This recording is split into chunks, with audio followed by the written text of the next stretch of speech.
Hey guys, and it's the Funky Play Brothers, and please remember to subscribe to our YouTube.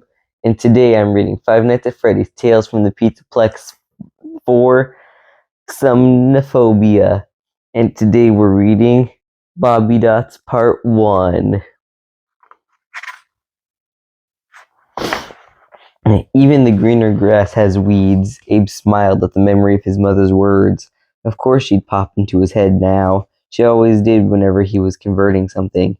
Converting something he didn't have.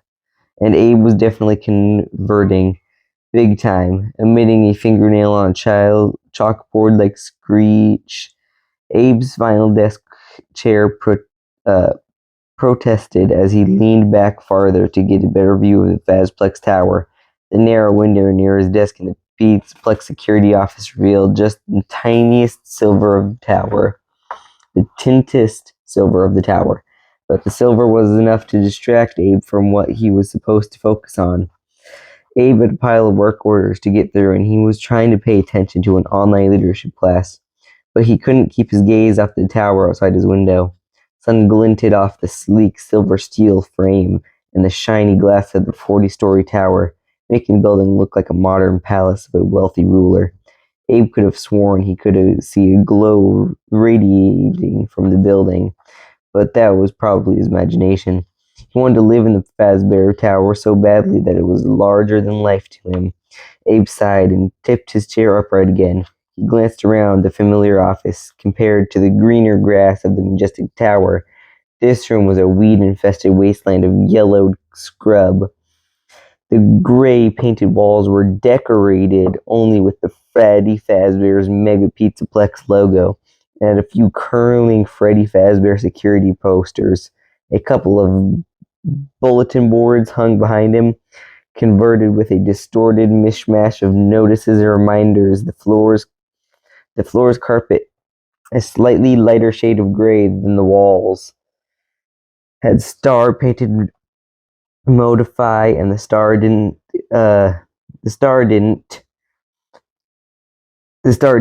little to enchant the space. The desk filling cabinets and shelving in the roof office were all black metal. Nothing about the office was comfortable or innovating, but it was, for the moment, the only real home Abe had. Abe returned his attention to his computer screen as he tried to focus on the online scholar's words, and the work order he was supposed to be getting through. The image of his mom's sweet, round, freckled face filled with his mind. She had such a hard life. His mom, she was only 43, and she was in long-term care with a illness. Still, she never complained, even though she'd been married to a man who had made her life miserable because he always trying to get to the greener grass, and he taught his two sons to try to get there too. Hey, everybody, done for the day, Abe? Abe paused the lecture and hook up Abe paused the lecture and looked up at Roden, his colleague and his closest friend. Dark-skinned and dark-haired, and also ridiculously handsome. Roden, who was also tall and fit and had a big white-toothed smile that was a manager to nearly every woman who saw him.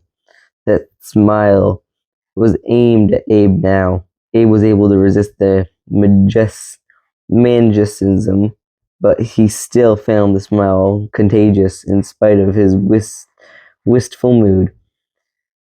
He grinned back at his friend, even as he shook his own pasty red hair, and not any kind of handsome head. I still have a stack of these to get through, Abe tapped on the words. Rowan smiled dimmed for a nanosecond. Well, we'll all be at L Chips. You remember it's Nell's birthday, right? Abe nodded, even though he'd completely forgotten. Sure. Blushing because of the lie. Abe looked down at his work from the corner of his eyes. He watched Roden fuss with his longish hair. Roden wasn't aware of his good looks, but Abe didn't hold that against him. You haven't come out with the crew in weeks, Roden said. What's up with that? Abe shook his head. Sorry, I just have a lot.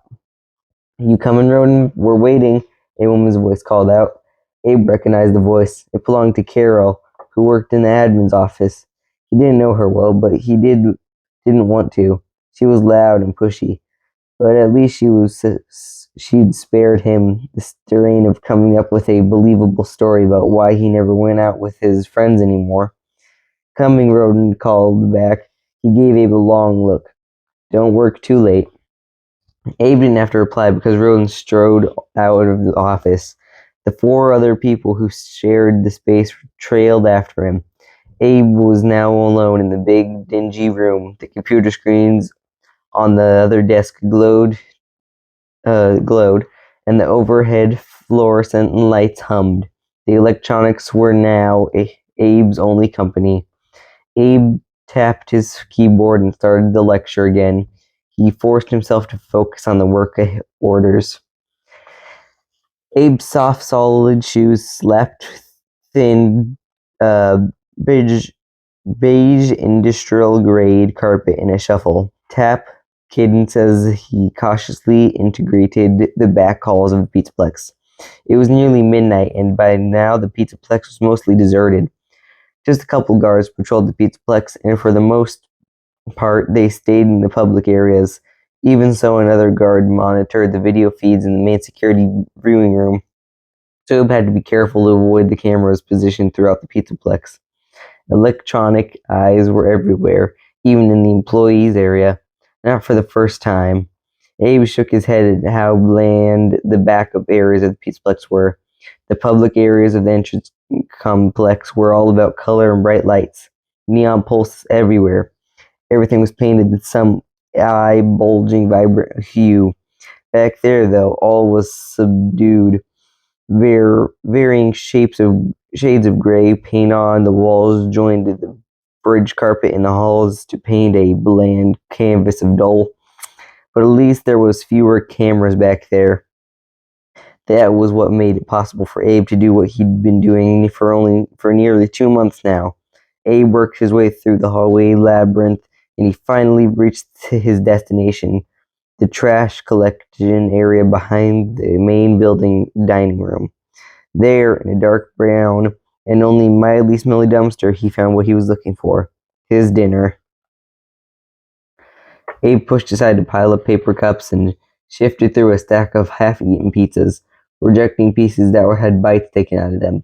Abe finally snagged two relatively untouched pieces of sausage and sun-dried tomato pizza, from a disposable pizza pan.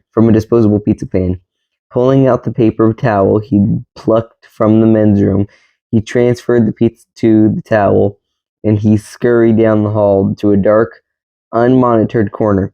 Sinking to the floor, he curled his lips at the sun-dried tomatoes. He carefully plucked them off the pizza and then bit into the first cold slice. The shiny fat on the cold pork sausage had congealed, and its texture was pleasing. But beggars couldn't be choosers. At least these were whole pieces of pizza. When Abe had first started working at the Pizzaplex, he loved pizza. Having pizza every day was a perk of the job. Not so much now, not so much. Pizza wasn't as good when it was your only choice. Chewing slowly and listening to be sure he remained alone. Abe tried to remember when he had choices about his life. It wasn't that long ago, but it felt like forever. Abe hadn't dreamed of working at the Pizzaplex. He planned to be in sculpture like his dad. Abe's dad hadn't succeeded in any of his business ventures, most of which bordered on shady, but Abe had been sure he'd be able to do better. He figured he had the best of his dad and his mom. Like his dad, he was a big dreamer. He had a vision. Unlike his dad, though, Abe cared about other people. He didn't just want to make money. He wanted to go to do good in the world, like his mom, until she had gotten sick. His mom had been a house cleaner. Her whole adult life, she cleaned the houses of people who had the kind of money. Abe's dad was always trying and failing to get, but she was okay with that. She said her work made life better for other people. Abe liked that idea. He wanted to do that too, but he also wanted to be happy and comfortable. Although his parents didn't have the money to put Abe through college, Abe had had mad tech skills. He was self-taught and he was good, and now he was taking the online classes he needed so he could get a promotion to the team leader. That promotion could turn his life around. Abe was gnawing on the last slice of pizza when he heard a clink about 30 feet away. He quickly looked at his watch. He swallowed the last of his pizza, and he stood scurrying down the hall. He'd cut it close. The sound he heard was the approach of one of the guards. Abe weaved his way through the halls behind the Venice and ducked into a tunnel that extended away from Roxy Raceway. He paused and listened. He didn't hear anything. The security guard was taking his time, although the back hallways and tunnels of the pizzaplex were dimly lit. This area was relatively bright.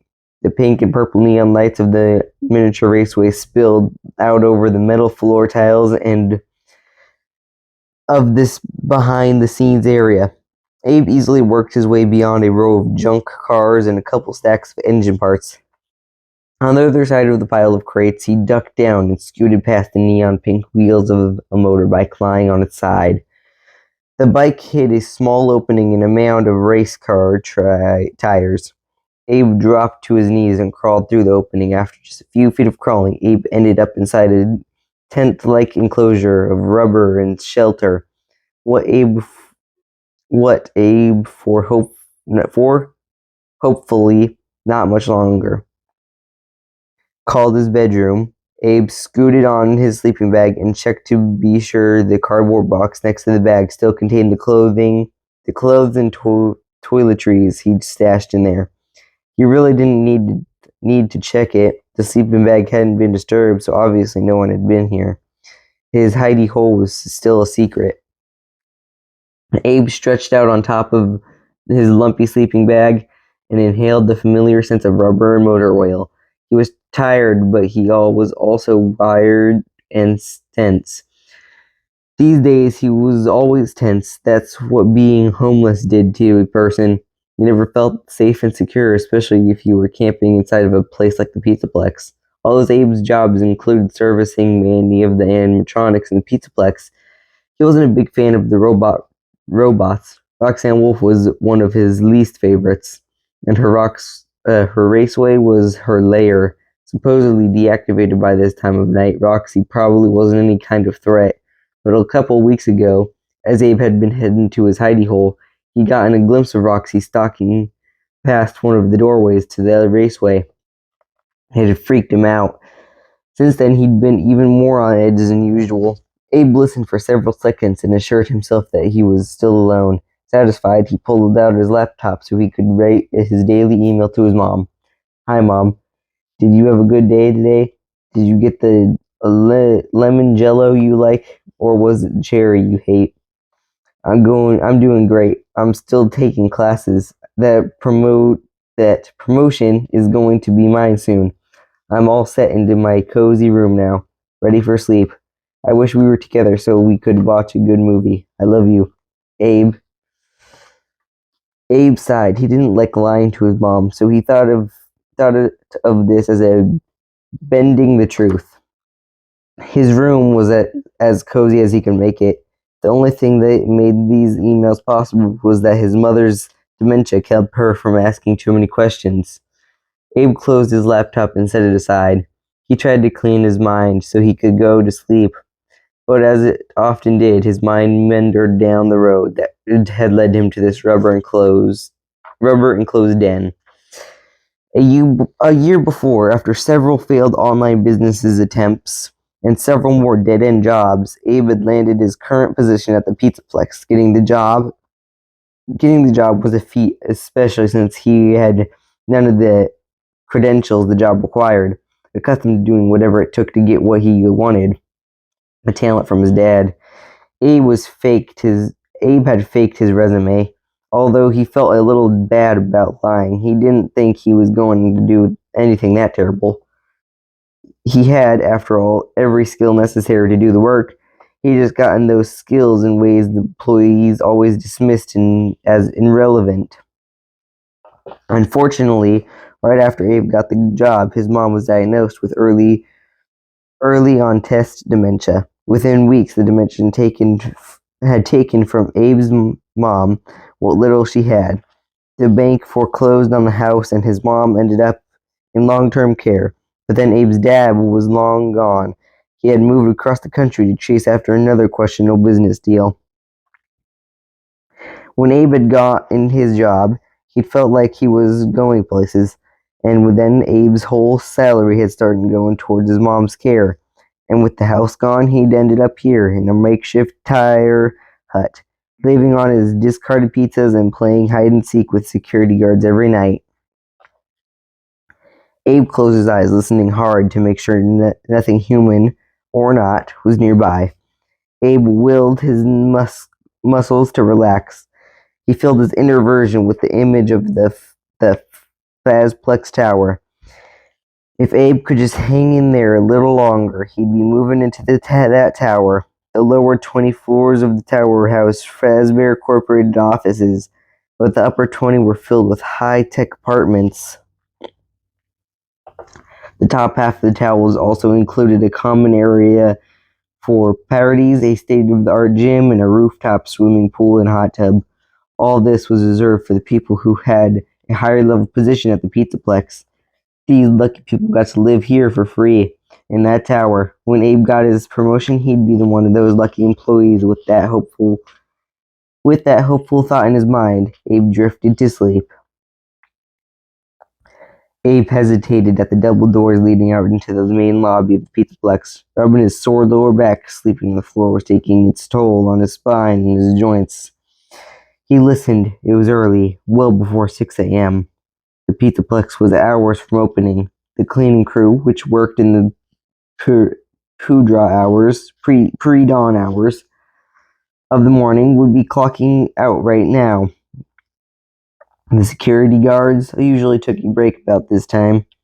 The way was more than likely clear, but Abe was always careful. He couldn't afford to be caught.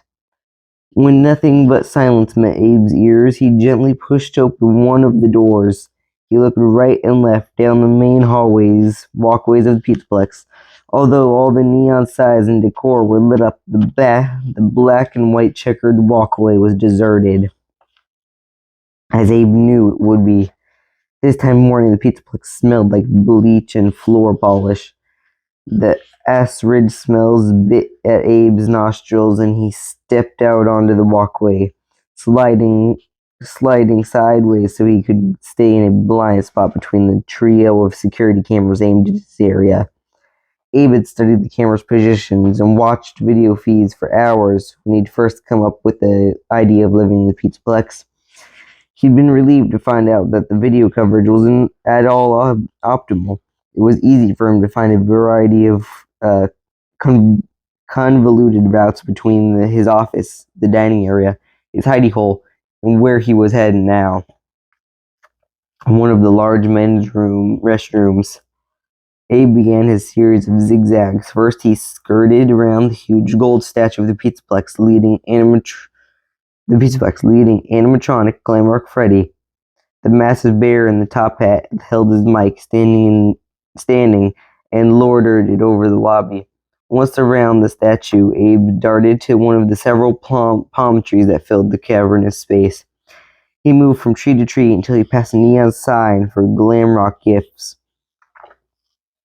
From there, he pressed himself to the wall and sidestepped past the entrance to the Pizzaplex lounge. The Fazpad finally. He pushed open the door to the restroom. The bleach smells were even stronger in here, and Abe's nose tingled at the door whooshed shut behind him. Hurrying to the nearest sink in a row of white skins that lined a white-tiled wall, Abe pulled out a battered vinyl toiletry kit. He dug out what he needed to get himself ready for work. Abe had gotten ridiculously proficient at taking spit baths. That's what they called a shower less or a bath less. Bathing, cleansing in the Old West. He liked to think of his daily routine of scrubbing himself with wet, soapy paper towels, and then following that with a wet towel rinse, since a little less pathetic and a little more adventurous. In a matter of minutes, Abe was satisfactorily clean, and he moved on to his shaving and brushing his teeth.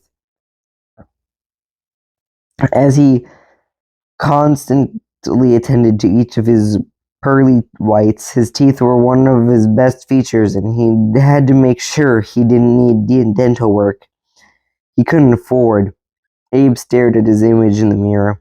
When he bared his teeth to brush them, his face sometimes looked more like his mom's than his own. His mom had a big smile, not unlike rodents. Abe's smile showed a lot less teeth. It was shy and a little lopsided. Abe had gotten most of his looks from his mom. He'd inherited his mom's curly, burn red hair. She wore her shoulders length, but Abe kept his trimming close to his head and freckled complexion. He also had a little blue eyes and soft features that made him look about as threatening as a teddy bear, a plush one, not an animatronic one. The only noticeable physical feature characteristics Abe had gotten from his father were his high and lanky build. Abe thought about his mom, about how much she liked the yellow painted room in the care center. Her contentment helped him cope with his living situation. As long as he was able to take care of his mom, he would never be homeless in his heart. Just as Abe was tucking away all of his toiletries in his drop kit, the restroom door flew open. Abe quickly hid the kit behind his back and turned. "Hey, Abe, what are you doing here so early?" A short, balding man wearing a pizzaplex team leader shirt asked. "Hey, Evan." Abe was conscious of the guilty flush that heated up his cheeks. He pretended nonchalant with a forced chuckle. "That's probably a better question for you. I thought team leaders didn't have to keep such early hours." Abe's deflection worked. Even one of the lucky guys who got to live in the Faz Tower for free laughed. "That's true usually," Evan said, "but I left early yesterday to go catch my kid's hockey game, and I have some catching up to do. I couldn't miss the game. One of our bobbydots taught my kid a new move." Evan laughed again. "You should have seen him racing around our apartment with the bobbydots cheering him on. They're such a hoot." Bobbydots? Abe asked. Evan had started toward one of the stalls, but he paused. "Oh, didn't you know? The tower apartments now have holographic systems. State of the art, totally Luke's." He continued on to the stall. "Sorry, I need..." Abe nodded. "Sure." He hurried to the restroom door, shifting his drop kits so Evan wouldn't see it. "Have a great day," Evan called out as Abe left the restroom. Shaken by the close call, Abe retraced his steps to his hidey hole. He had trotted through the lobby. Abe looked up through the glass ceiling overhead. The sun was rising, and by tilting his head at just the right angle after he passed Golden Glamrock Freddy, Abe could see the top of the Fazplex Tower. Soon, Abe thought, he's going to have one of those luxury apartments. Very soon. 2 hours into his workday, Abe got a call requesting that he report to the administration office. His hand was shaking and he hung up the phone. He stood. Rowan looked up from his computer screen. "Where are you going?" "I'm wanted an admin." Roden leaned back in his chair and crossed his arms. "Uh-oh. What did you screw up?" Abe shook his head. He didn't know. He'd never been called the admin before. Was he being let go? What would he do? What would he do if... "Well, you better go," Roden said. "When admin says jump, it's best to jump." Abe waved to Roden and left the office. He tried to tell himself that he was worried for no reason. He'd been getting good performance reviews. That was why he thought he could get the promotion he wanted. The hallway widened and the bridge carpet gave way to pulse red. The decor brightened too. No gray walls or curling posters here. Sunny yellow halls were hung with framed, colorful paintings of Freddy Fazbear characters. Abe reached the end of the hall. He pushed open his polished carved wood double doors that led to the administration office. He took a deep breath and stepped through the doors. Beyond the double doors, a young, slightly nerdy receptionist looked up from her long, narrow desk. Abe Thayer? Abe nodded. The reception pointed down another hallway. Second door on the left. Abe gave a nervous smile and went to the direction she indicated. Sweat trickled down his back as he stuck his head through the open second door on the left. A gray-haired woman in a pale pink business suit looked up from a glass-topped desk. Abe nodded. The woman gestured toward one of the two red pulse chairs. Sit. Abe sat. The woman came around her desk and sat in the other chair. She held out a hand, heavy with gold rings. Abe shook the hand. I'm Margaret Waterman, the woman said, new director of personnel. Nice to meet you, Abe said. His mouth was so dry he could barely get the words out. The new directors often had made cuts. Was Abe one of those cuts? My predecessor apparently didn't like face-to-face meetings, but I do, Margaret said. So I wanted to call you up here and speak to you directly. Okay. Abe squirmed in the too soft chair. Have I done something wrong? Margaret raised an eyebrow. Not that I know of. On the contrary, I called you in here to tell you that the promotion you applied for is yours. Abe blinked, just to be sure he'd heard what he thought he'd heard. He replied with the words in his head. Yes, she said. Promotion? Abe leaned forward. I thought the position wouldn't be available until... It opened up sooner than we expected. Margaret reached for a folder that lay on the desk. She flipped it open. I see that you haven't yet received one of the certificates needed for the position, but you're enrolled in the requested class, correct? Abe nodded several times. Excellent. Well, your job performance is superb, so we're willing to give you the promotion conditional on completing certification within the next month. Will that be a problem? Abe shook his head. Not at all. I can do that. Margaret stood. Abe managed to stand too. Although his legs were so rubby from shock and relief that he was surprised they held him up. Congratulations, Abe. Margaret offered her hand again. Abe shook it. He grinned. Thank you. Thanks a lot. I won't let you down. I'm sure you won't. Margaret escorted Abe to the door of her office. Go ahead back to the reception.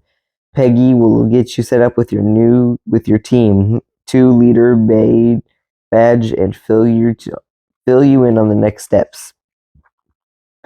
Thanks, Abe said again.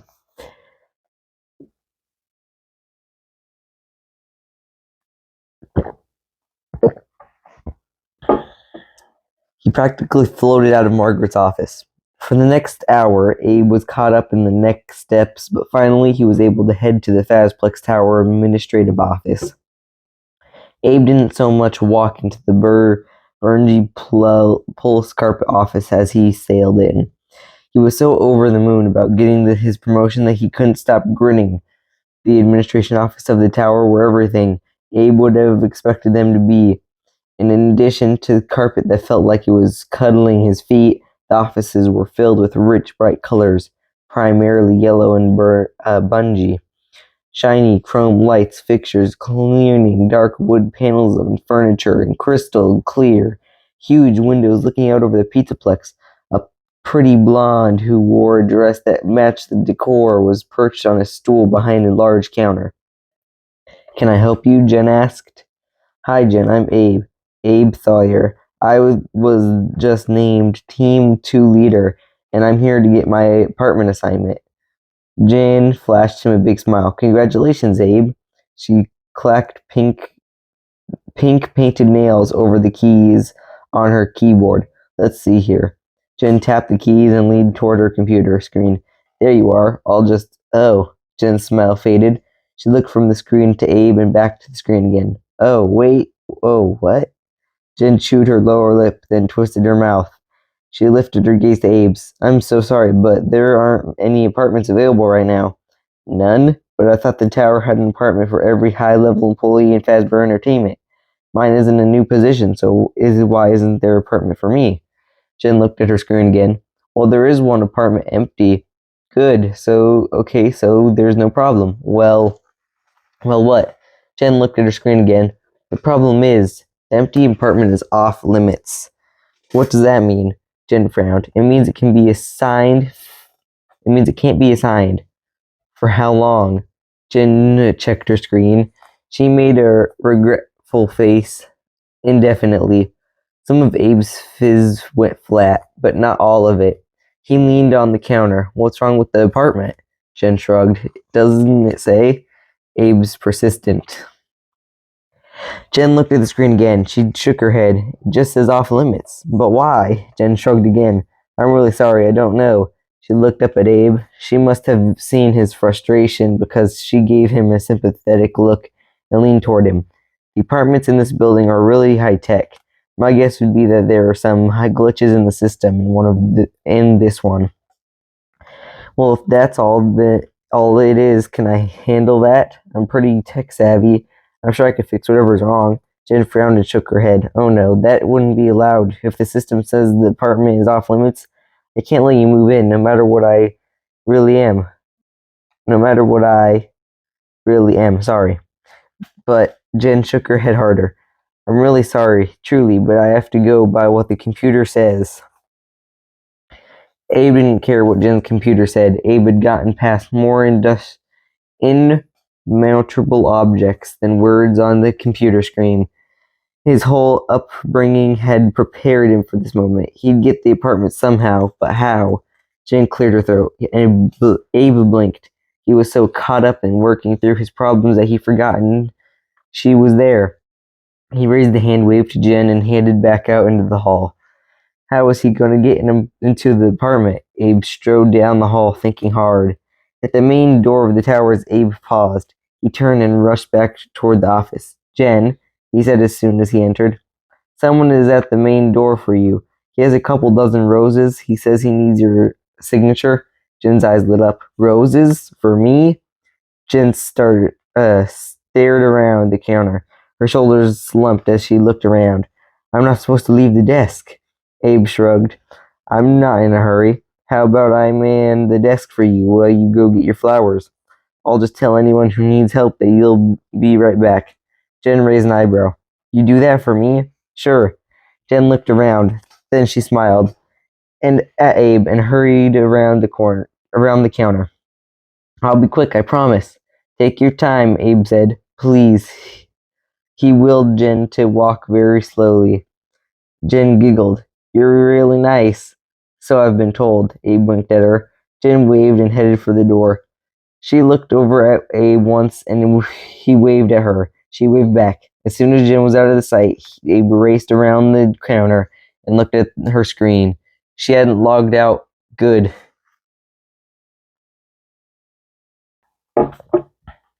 Keeping one eye on the door, Abe pulled the keyboard forward and typed quickly. Thankfully, it took just a few seconds to change the apartment status to active. Once he did that, Abe attempted to insert his name into the tenant spot. The computer, however, wouldn't let him do that. It wouldn't change the name. Landon Prout was apparently superglued into the system. Abe frowned and tapped more keys. Although Landon's name remained stubbornly in place, the screen prompt, resync work pass to apartment access card. Abe clicked yes. The screen prompted scan work pass. Abe glanced around and spotted a handheld scanner. He pulled out his work pass and scanned it. The screen immediately flashed. Work pass apartment accessed. Synced. Generating security clearance badge and update sim room keycard. A 3D printer spit out a new badge and keycard. Abe snatched them up, and just as the sound of Jen's shuffling footsteps reached down the hallway, Abe rushed around to his former place on the other side of the counter and nonchalantly stared out the window. Jen entered the office a second later. "Delivery guy didn't wait," she said. She sighed. "I missed him. I'm really sorry we didn't have an apartment for you." Abe shrugged. "I understand. It's okay." He waved at Jen as he left the office. Striding down the hall, back to the building's entrance, Abe looked at his new security badge and key card. Okay, so the key card wasn't technically for Abe's apartment, but the apartment was off limits to everyone else. And Abe was now had a credentials to occupy it. That was all he needed for the moment. Abe had to go to work right after he got his pass. It was his first day as team leader, and getting used to his new duties kept him occupied all day. Even so, he never stopped thinking about the apartments that waited for him. He couldn't wait to see it. In spite of his eagerness, Abe had to wait until almost midnight before he could head to his new digs. It wouldn't have been safe to retrieve his belongings from his hidey hole until then. It was even later when he finally got off the elevator on the 22nd floor of the tower from the numbering system. Abe could tell that his unit was on the far end of the long hall. No problem. Privacy would help him pull off his unofficial occupancy of the unit. The same thick carpeting that was in the administration office covered the hallway floor, and carpeting was great. It cut down on the noise. The walls looked to be soundproof too. The lower walls had polished wood wainscot, woven burgundy and silver fabric stretched from the wood trim up to the archery gray ceiling. Halfway down the hall, a couple of women exited an apartment laughing. Clearly dressed for a party, they came down the hall toward Abe, chattering happily. When they spotted him, they both smiled. "Hey," one of the women said. Abe shifted his belongings so the box hid his sleeping bag. He nodded at the woman. They hurried past him, and he watched them go. He wished he could have been friendlier. It might have been fun to get to know women who headed out to a party after midnight. But for Abe's charade to work, he was going to have to keep a low profile. The computer might now see Abe as Landon Prout, but he wasn't Landon Prout. He couldn't cause any trouble or draw attention to himself, no matter what.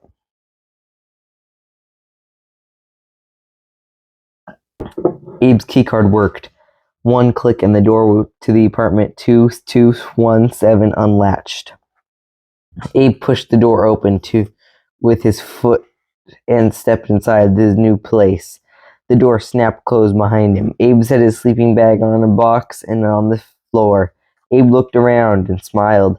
The apartment wasn't huge. In one sweeping glance, Abe was able to take it all in, but it was his. A small tidal entryway edge up to the central living area that consisted of a sitting area, a kitchen area, and a dining area. The dining area opened up to an office on the left side of the apartment, and the sitting area opened up to a bedroom on the right side of the apartment. From where Abe stood, it looked like the bedroom had an ensuite bathroom. The apartment had high ceilings. Abe guessed they were 12 foot high. It made the apartment look more spacious than it was. The apartment design contributed to no larger feel as well. None of the rooms in the apartment were completely closed off like normal rooms. Only the bedroom had walls that went into the ceiling, and upper half of those walls were made of glass. All the other areas in the apartment were separate from another one, with short half walls like partitions in offices. The half wall looked to be covered with sound dampening fabric in light gray. They were framed with chrome. Each half wall was stopped by a glass screen, also framed in chrome. The screens extended to about 4 feet above the half walls, as they were topped by 6-inch wide chrome shelves. That's where etched with a swirly design. Abe thought they looked cool. The apartment's decor was minimalistic with the extreme. The white walls were bare, save for a large flattening screen on the sitting area wall.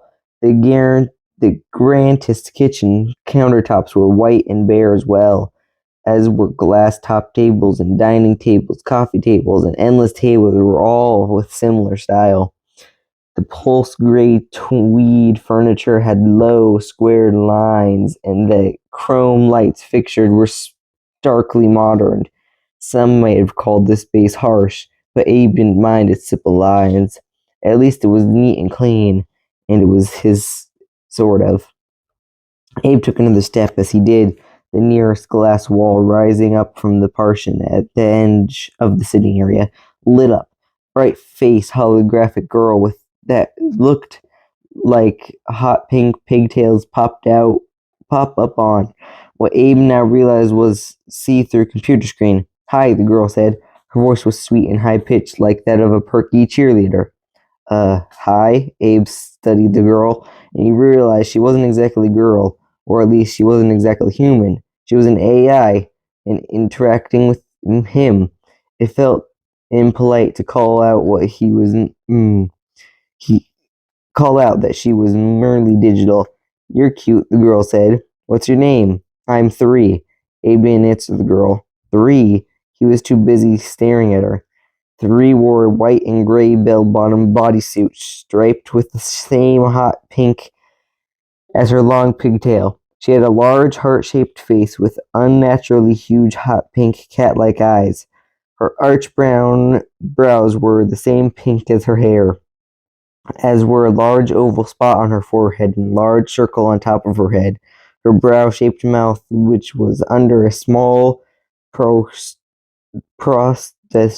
that must have been her nose, was the same color her pigtails, which more resembled streams of pink lights than actual hair. Her topped by hot pink and gray brows. "Don't you talk?" 3 asked. "I thought all humans talked. If you don't talk, we'll have to figure out some other kind of sign language or something. I'm not sure how to do that, but I'm sure I can talk," Abe said. "You just surprised me is all." 3 giggled, and the neon pink of her pigtails danced around her face. "You surprised me too. We haven't had any visitors in a while." "We?" 3 waved a gray hand. "Oh, never mind about that. What do I call you?" "My name's Abe." "Hi, Abe. That's a good name. I like it." 3 suddenly winked out. Abe blinked and looked at the now clear glass, shaking his head. Abe walked into the kitchen. Abe had been thinking a lot about the apartment all day. He decided that first thing he had to do was check the entire apartment to be sure everything was working okay. If it had been closed off, something was wrong. Maybe he could find whatever that was. Abe left his box by the door and headed into the kitchen. There he checked all the appliances, the lights, and the garbage disposal. All the maintenance worked just fine. Abe was moving into the office area where 3 repaired where 3 repaired where 3 reappeared on the shelf.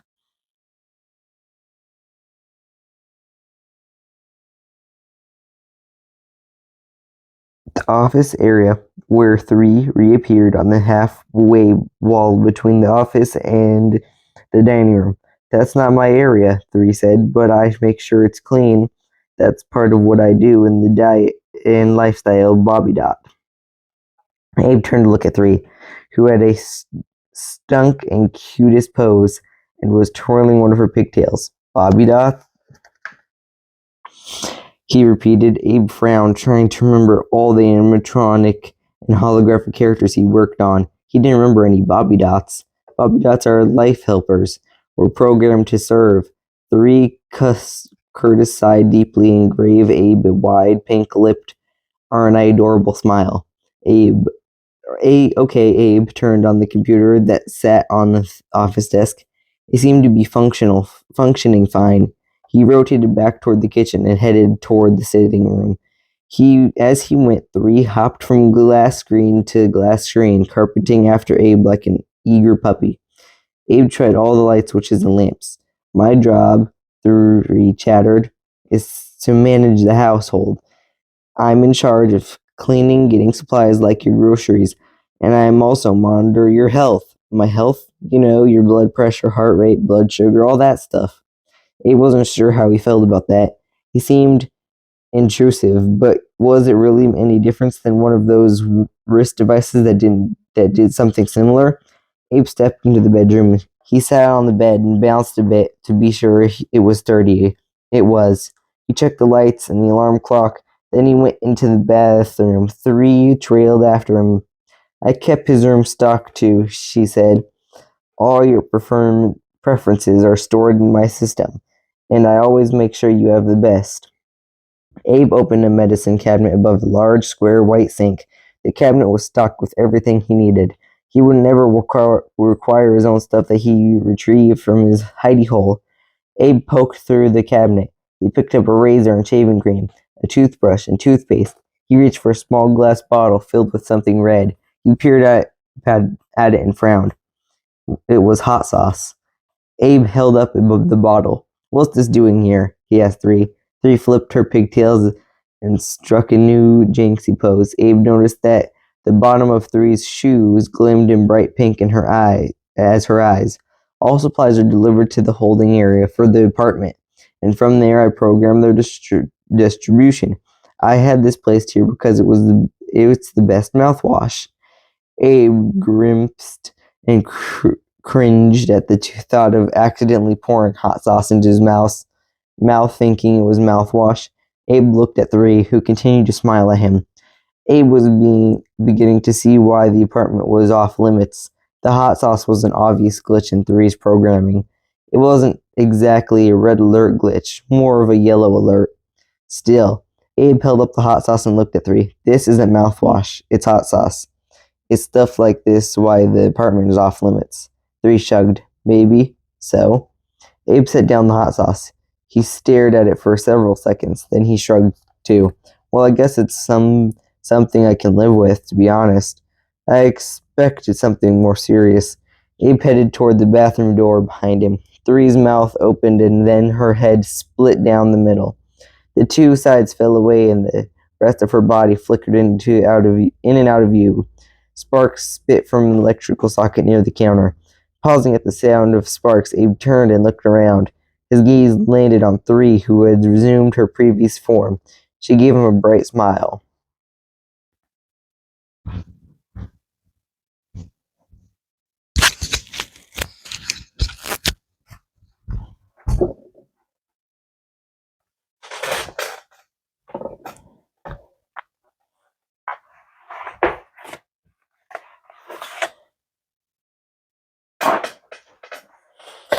One of Abe's work responsibilities as a team leader was training new employees. He'd yet to work out an organized system to get recent recruits up to speed.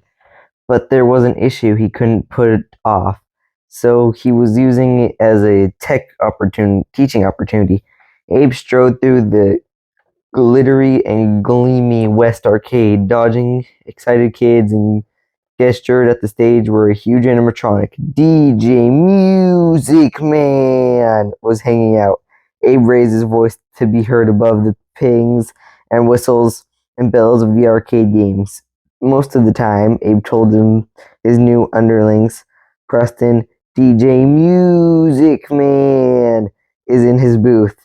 Abe pointed at DJ Music Man casually, as if the thing didn't bother him at all. Preston was a quiet kid, not yet 20 according to Preston's resume, which Abe assumed was more genuine than his own. Preston was definitely capable of performing maintenance tasks like the ones he'd have to handle. Preston, though, wasn't exactly the picture of confidence. He was a husky kid with shaggy brown hair. His posture was hunched and he didn't seem to have mastered eye contact yet. "It looks like a spider," Preston said, eyeing DJ Music Man. "I don't like spiders." "Yeah," Abe agreed. I get you.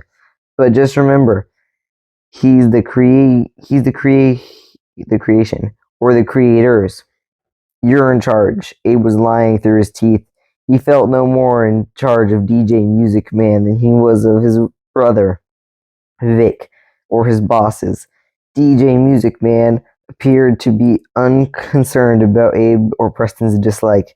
He continued his snooze in his sound booth while Abe and Preston studied him. DJ Music Man did indeed look like a spider.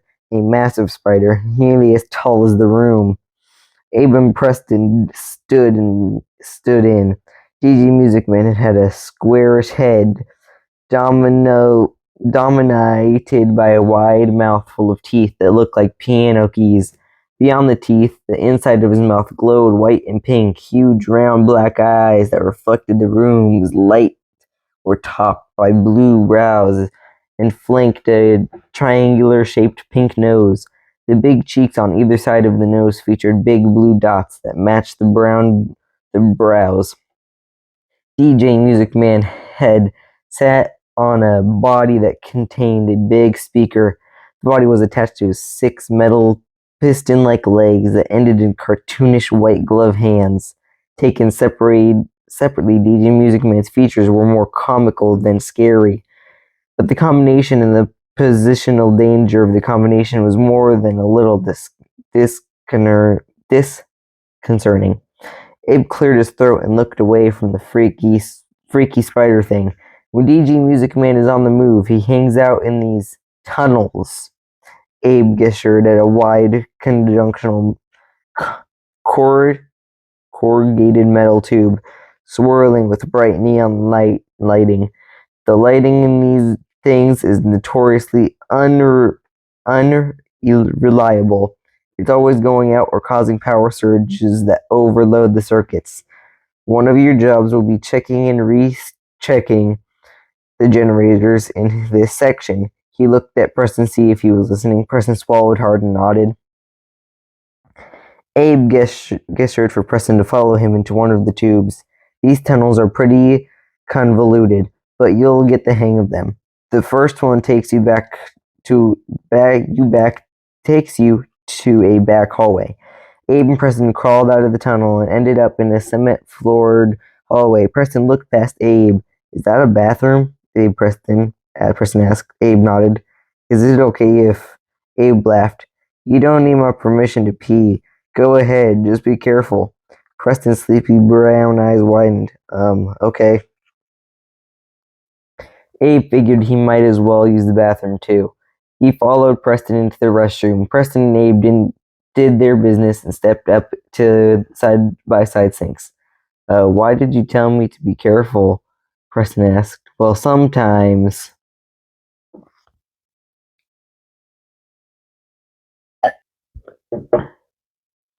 A scrape and scruffling sound suddenly came from right outside the restroom. Abe tensed. He grabbed Preston and pulled just as soon as one of DJ Music Man's big fluffy gloved hands shot through the bathroom's open doorway. Preston screamed as DJ Music Man grabbed him by the leg. Thankfully, Abe was already dragging Preston backwards, and the puffy hand didn't get a good grip. Abe and Preston hugged the wall just out of the hand's reach. Both of them stared past the extended metal leg to the grinning face of DJ Music Man, which peered into the bathroom menacingly.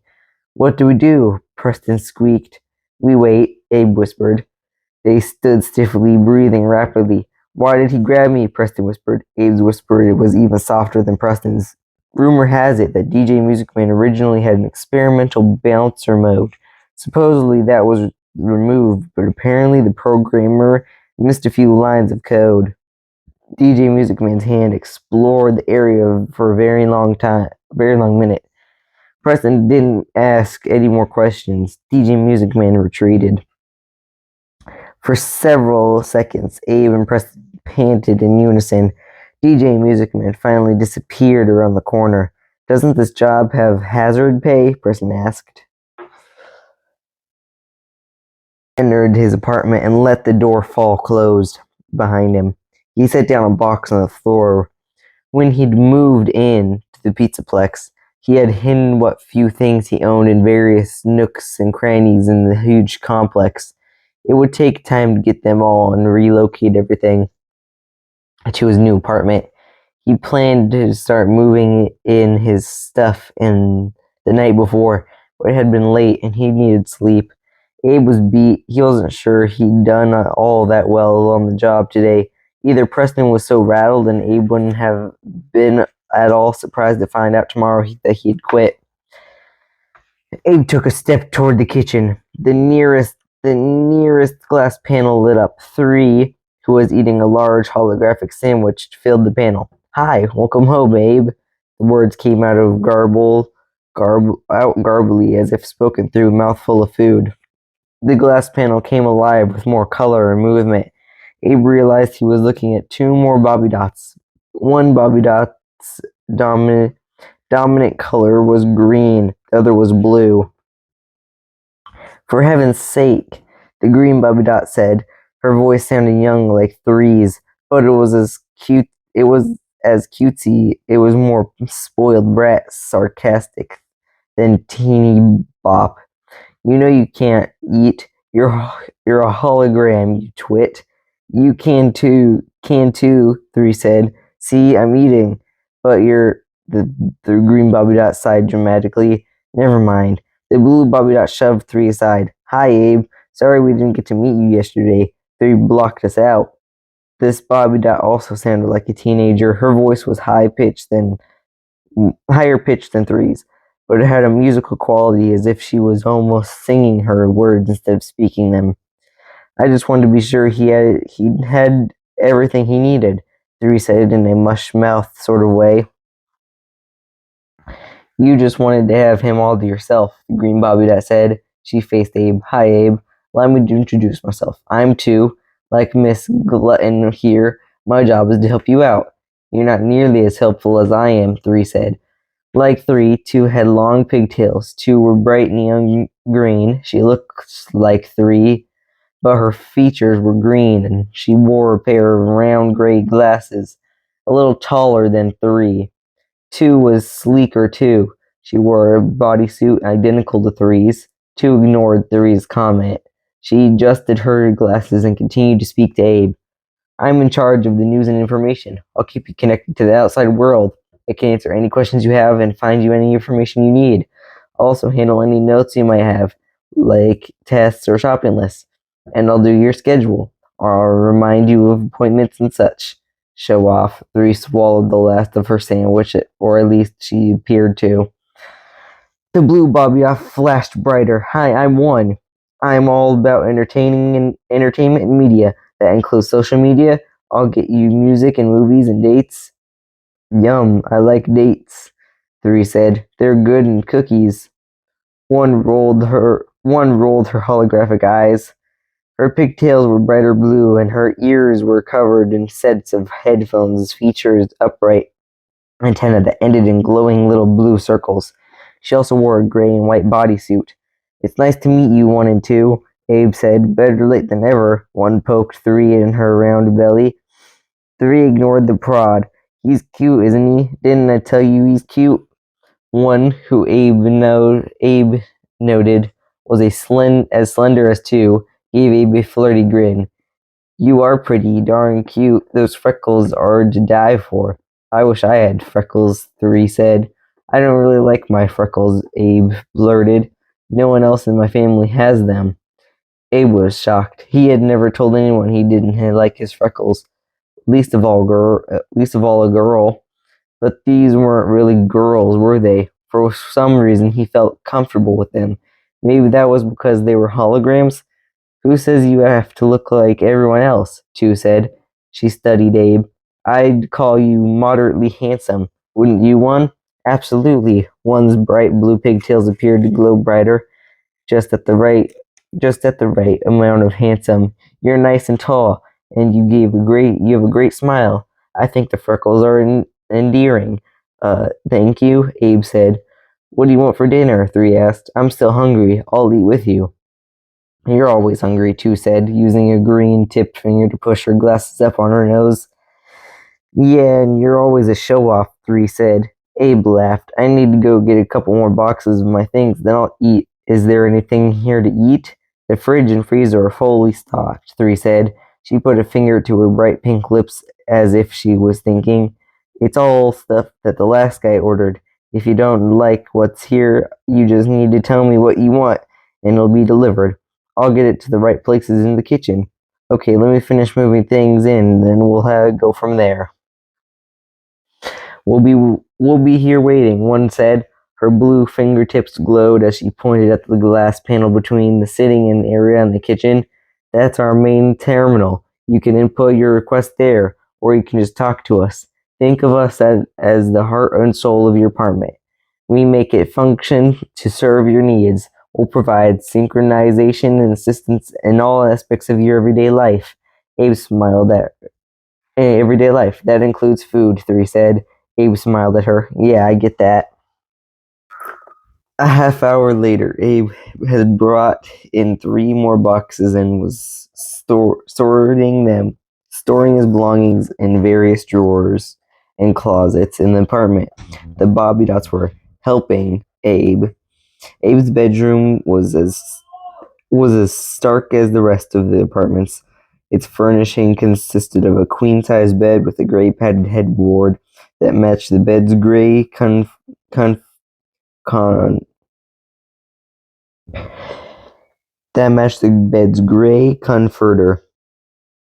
2 built-in nightstands, and a cat levered out from the wall, 1 long dresser, and 1 narrow chest of drawers. I think socks should go into the second drawer, 2 said. Top drawer should be reserved for paper and jewelry and the like. Who says 3? 3 asked. 2 flipped her pigtails haughtily. I have accessed multiple resources focused on optimal organization, and they all agree that socks are the best kept in second drawers. You just find things that support your own ideas, 3 said. Abe held up his hand. Ladies, 3 giggled. Did you hear that? He called us ladies. He's a gentleman, 1 said. Quiet, gallant, 2 said. And still cute, 3 said. Abe shook his head, but he put his socks in the second drawer. He opened a battered suitcase and pulled out a few t-shirts. 3 jumped from the outside bedroom glass wall to the glass wall next to the closet. The closet already had a lot of clothes. I think most of them will fit you. Abe raised an eyebrow. Landon's clothes were still here. Abe crossed to a sliding door and pushed it aside to reveal a closet that was half full of men's clothes. Nice clothing, too. Abe set aside his own shirts and began flipping through the hanging clothes in the closet. He had nice taste, didn't he? 2 asked. Not the latest fashion, according to my research, but pleasing in a retro sort of way. Abe had to agree. Landon's closet was full of slacks and vintage short-sleeved shirts, the kind that were worn untucked. Abe's own wardrobe mostly consisted of jeans and t-shirt. What would he look like in these clothes? Try 'em on, 3 squealed. For once, I agree with her, 1 said. Try 'em on. I think they'll please your potential dates. Abe shrugged. Why not? Yay, 3 clapped her hands. Abe pulled off his shirt and blanched when he turned and saw that all 3 Bobby Dots watching him. A little privacy, ladies? Sorry, 1 said. Party pooper, 3 giggled. Oh, shut up, 2 said to 3. All 3 Bobby Dots winked off the screen. Abe tried on a pair of black slacks. They were a little loose but passable. He pulled on a red and black color block rayon shirt. Okay, you can look now. He realized that he was being ridiculous. They were holograms, and their visual processors couldn't probably monitor him whether they were on screen or not. All 3 Bobby Dots reappeared. Oh, be still my heart, 3 said. Quite flattering, 2 said. You look ready for a night out dancing, 1 said. Oh, I love dancing, 3 said. Play something, 1. The quick beat of a pop song suddenly filled the room. All 3 Bobby Dots started dancing. Whirling and dipping, the Bobby Dots flittered from glass wall to glass wall around the bedroom. Abe couldn't help himself. He laughed and started dancing too, trying to dance with each Bobby Dot in turn. Abe let himself go crazy. He boogied until he was dripping with sweat. Finally, he collapsed on his bed. Now I'm going to have to wash these clothes, he said. Oh, don't worry about that, 3 said breathlessly, as if she was winded. Just put them in the hamper and I'll take care of it. Thanks, Abe's stomach growled. I'll do that later. Right now I'm hungry. Goody food, 3 winked out of view. Where'd she go? Abe asked. 1 and 2. She's in the kitchen, 1 said. She's worse than Pavlov's dog, 2 said. Be careful when you go in there. You might slip on her drool. Abe laughed and headed toward the kitchen. He couldn't remember the last time he felt this happy.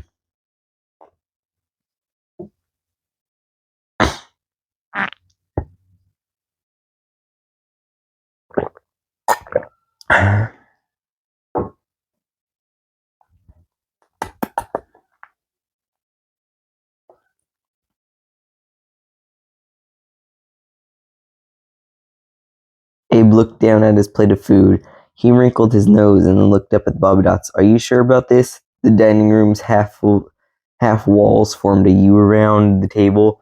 Abe was sitting at an open end of the U, and each of the 3 bobbydots was seated on one of the half-wall glass seats. So it appeared that they were sitting at the table with him. On the screen, all 3 had holographic plates of food identical to Abe's in front of them. 3's plate had twice as much food as anyone else's, and she was staring at the food intentionally. 1 and 2 were ignoring the food. It's just for show, one had said when they set the table. We want you to have a family dining experience. Now, 3 answered Abe's question. Based on my analysis of your blood, you're definitely in multiple nutritions, especially vitamin K, selenium, iron, and potassium. And based on your description of what you've been eating, you're clearly not getting enough fiber or protein. Brussels sprouts provide 137% of the recommended daily intake of vitamin K, and Abe held up a hand. How about we skip the details? 3 jutted out her pink lower lip and turned her back to Abe. Abe looked at her rounded shoulders. They were shaking. Abe started. Are you crying? 3 didn't answer. Abe looked at 1 and 2. Is she crying? No one likes their hard work to go unappreciated, 2 said. She adjusted her glasses and pushed her green lips. Don't you like it when you're appreciated, Abe? 1 crossed her arms. Her blue eyes flashed. Yeah, no one wants to be taken for granted. Abe felt ridiculously bad. 3, I'm sorry, I appreciate you. 3 turned around and affected a dramatic sniff. Her pink pigtails jostled around her head. Abe stared at 3's back. She was a hologram, but she was acting like a real girl. Abe sighed. He wasn't great with girls, and he wasn't sure how to treat these holographic ones either. Abe suddenly had a thought. Hey, he said, I have an idea. 3 kept her back to him, but 1 and 2 looked at him expectantly. Do you all really like being called by numbers? Abe asked. I think you're far too special to be named 1, 2, and 3. How about I call you real names? Abe hoped the idea would diffuse the whole taken for granted situation, and it did. 3 turned around, her eyes wide and her grin even wider. Really? Real names? Her pigtails bounced. Sure, Abe said. I could call you Rose. What do you think? Rose. 3 breathed as if the name was that of a reverted goddess. She beamed. My name is Rose. What about me? 1 asked. I want a pretty name too. How about Geminin? Abe asked. Like the constellation. I always think of blue color when I think of stars. Geminin, 1 repeated. I like that. She looked at her fellow bobbydots. Did you hear that? I'm a star. Rose sniffed and lifted her chin. I'm a flower. What am I? 2 asked. I like the name Olive, Abe said, and I love green olives. Olives are fruits, 2 said. Fruits are lucis, so I'm a lucis fruit. Geminin snorted and Rose giggled. Abe smiled. Okay, Geminin, Olive, and Rose, how now that you have proper names, let me officially say that I appreciate you. All 3 bobbydots grinned widely, revealing that the bobbydots were happy again. Abe returned his attention to his food. According to the package he pulled from the freezer, this meal was a Mocronin-inspired dish. The music playing from overhead speakers was Mokronin too, according to Geminin. She had started the music when she'd lowered the lights to set the mood. I just love romantic meals, she said when she recessed lighting dimmed. Let's eat before it gets cold, Rose said. Gemini snored and shook her head. Abe's stomach growled. He was starving, so he picked up his real fork. He spreaded a chunk of tofu and put it in his mouth. Immediately, he brightened. Hey, that's pretty good. Abe began plowing through the meal. Good boy, Olive said. If you try to pat me on the head, I'll shut you off. Abe winked at Olive. She laughed. You can't shut us off. Gemini blue-tipped Antonin vibrated as she spoke. Abe paused mid-chew. Really? Gemini didn't answer. Neither did the other two Bobby Dots. Abe looked at each of them in turn. Gemini and Olive smiled sweetly at him. Rose concentrated on scraping up the last of her pretend food. Abe shrugged and returned eating. He couldn't get over how good the food tasted. Even before he started subsitting on pizza, Abe's food tasted had been pretty simple. When the Bobby Dots had joined Abe in the kitchen to make dinner, he'd explained that to them, along with his previous 2 months pizza diet. Rose had immediately asked him to place his hand on the glass screen near the fridge. When he did so, he felt a prick on the end of his middle finger. After he wiped his hand back with an ow, Rose informed him that she was analyzing his blood.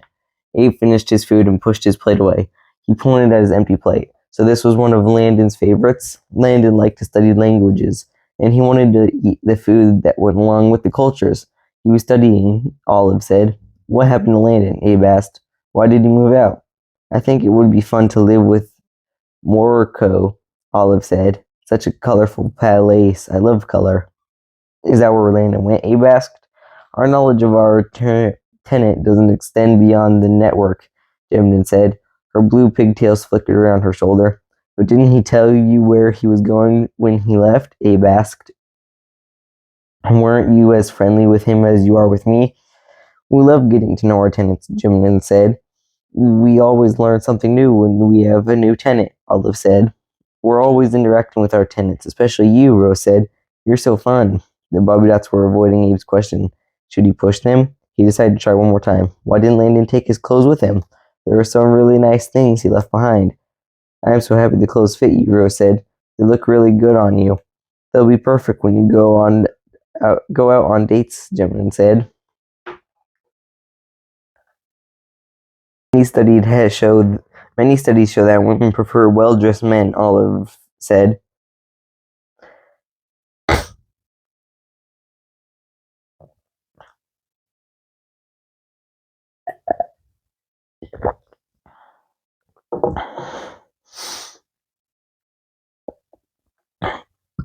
They were definitely avoiding his question. Abe looked at the Bobby Dots' sweet, bright faces. Their evanescence was a little unsettling.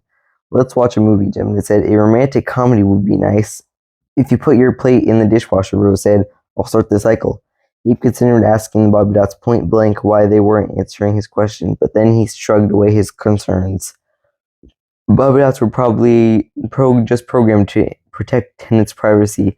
Would he want them blabbering about his business to the next tenant? Definitely not. Abe stood and picked up his plate. I'd rather watch an action movie, he told Gemini. A list of action movies began to scroll on the nearest glass screen. Several of them had asterisks next to them. What are the starred movies? Abe asked. Action movies with a romantic subplot. Gemini touched her blue headphones. I love the romances. Abe laughed. He tapped one of the starred movies. Okay, we'll watch this one. Then I need to get to bed. I have a long day. Abe said goodnight to the Bobby Dots and settled in bed. He put his computer on his lap and opened it, and extended his fingers over the keyboard. For the second night in a row, he was excited about writing to his mom. Last night, he told her his promotion in the new apartment. Now we can tell her all about the Bobby Dots for the next 10 minutes. Abe wrote a long email describing the Bobby Dots in great detail. He ended his story with how their names came out. I thought if they had real names, they'd feel more appreciated, he wrote. And I was right. I picked names for them that remind me of their colors. One is Gemini, two is Olive, and three is Rose. They're really like they're really they like their names. I wish you could see the Bobby Dots. They're pretty amazing. Abe wrote a few more lines and finished with his usual "I love you." Then he set aside the laptop and settled into sleep.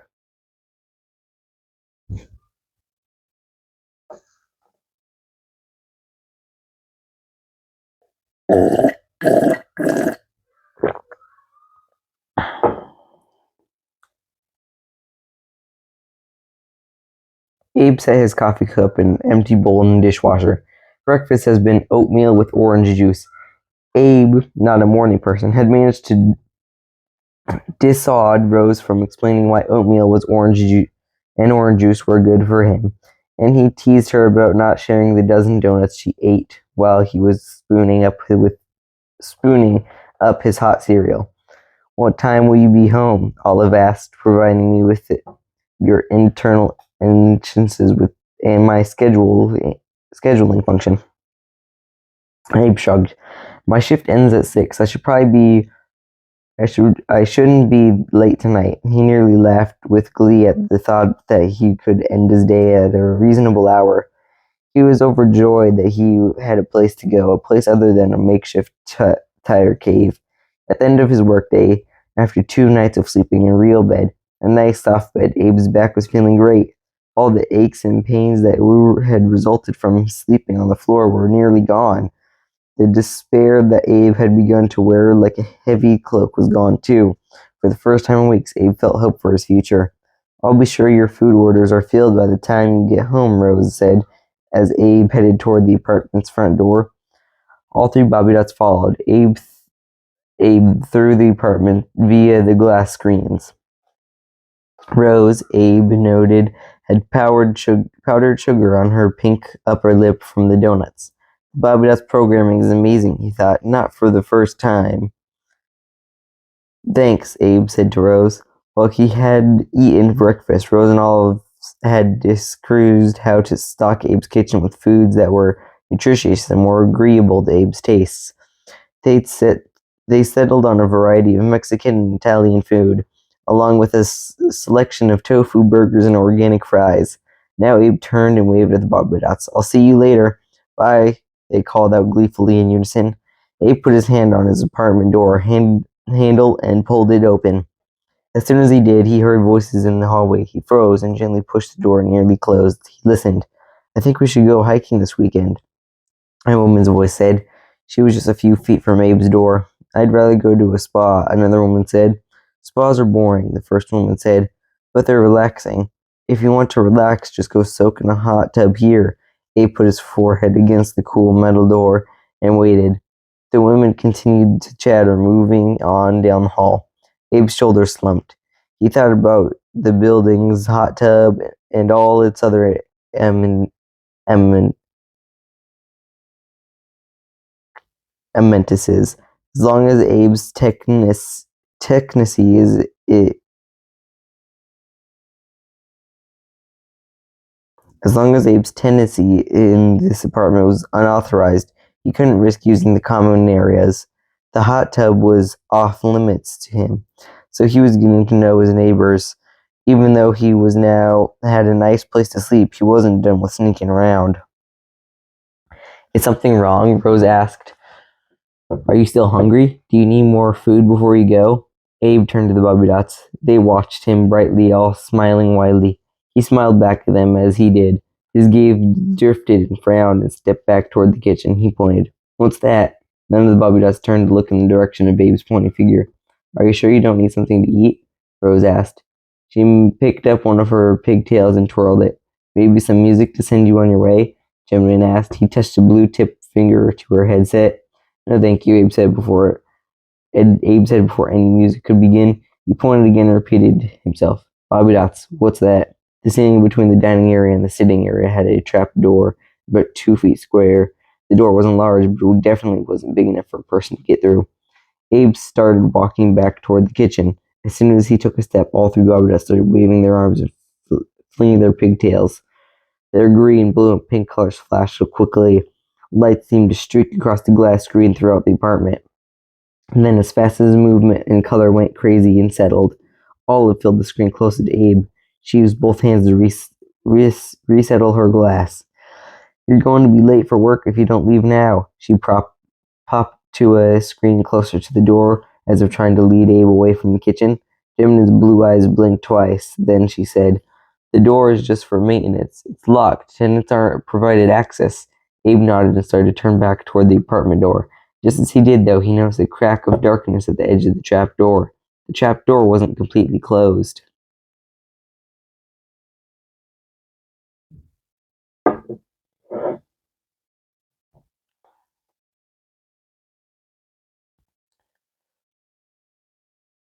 Abe whistled as he entered the pizzaplex Blaster Air Arena. Although technically he could have given this job to one of his team members, Abe liked working in the arena.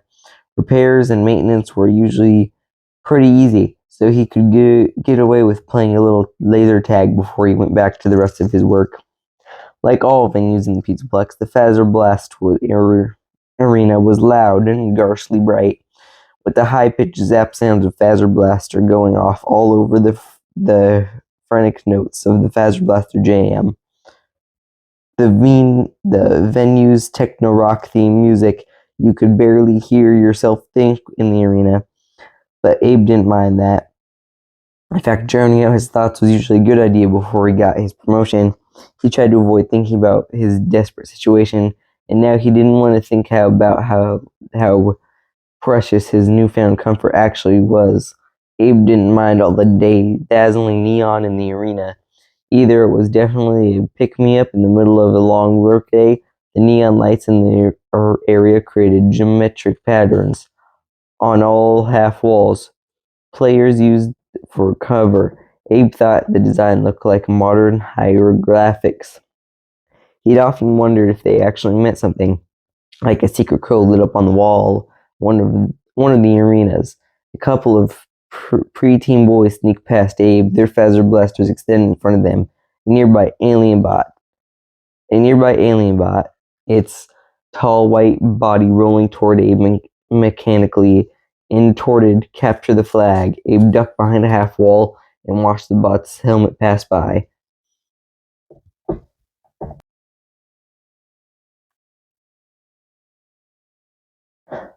The next night, Abe again woke abruptly. He looked at the clock. It was almost 1 a.m., but the same time he had woken up the night before, and he was hearing the same noises too. It was a whisper shuffle, like the sound of something being dragged over a carpet.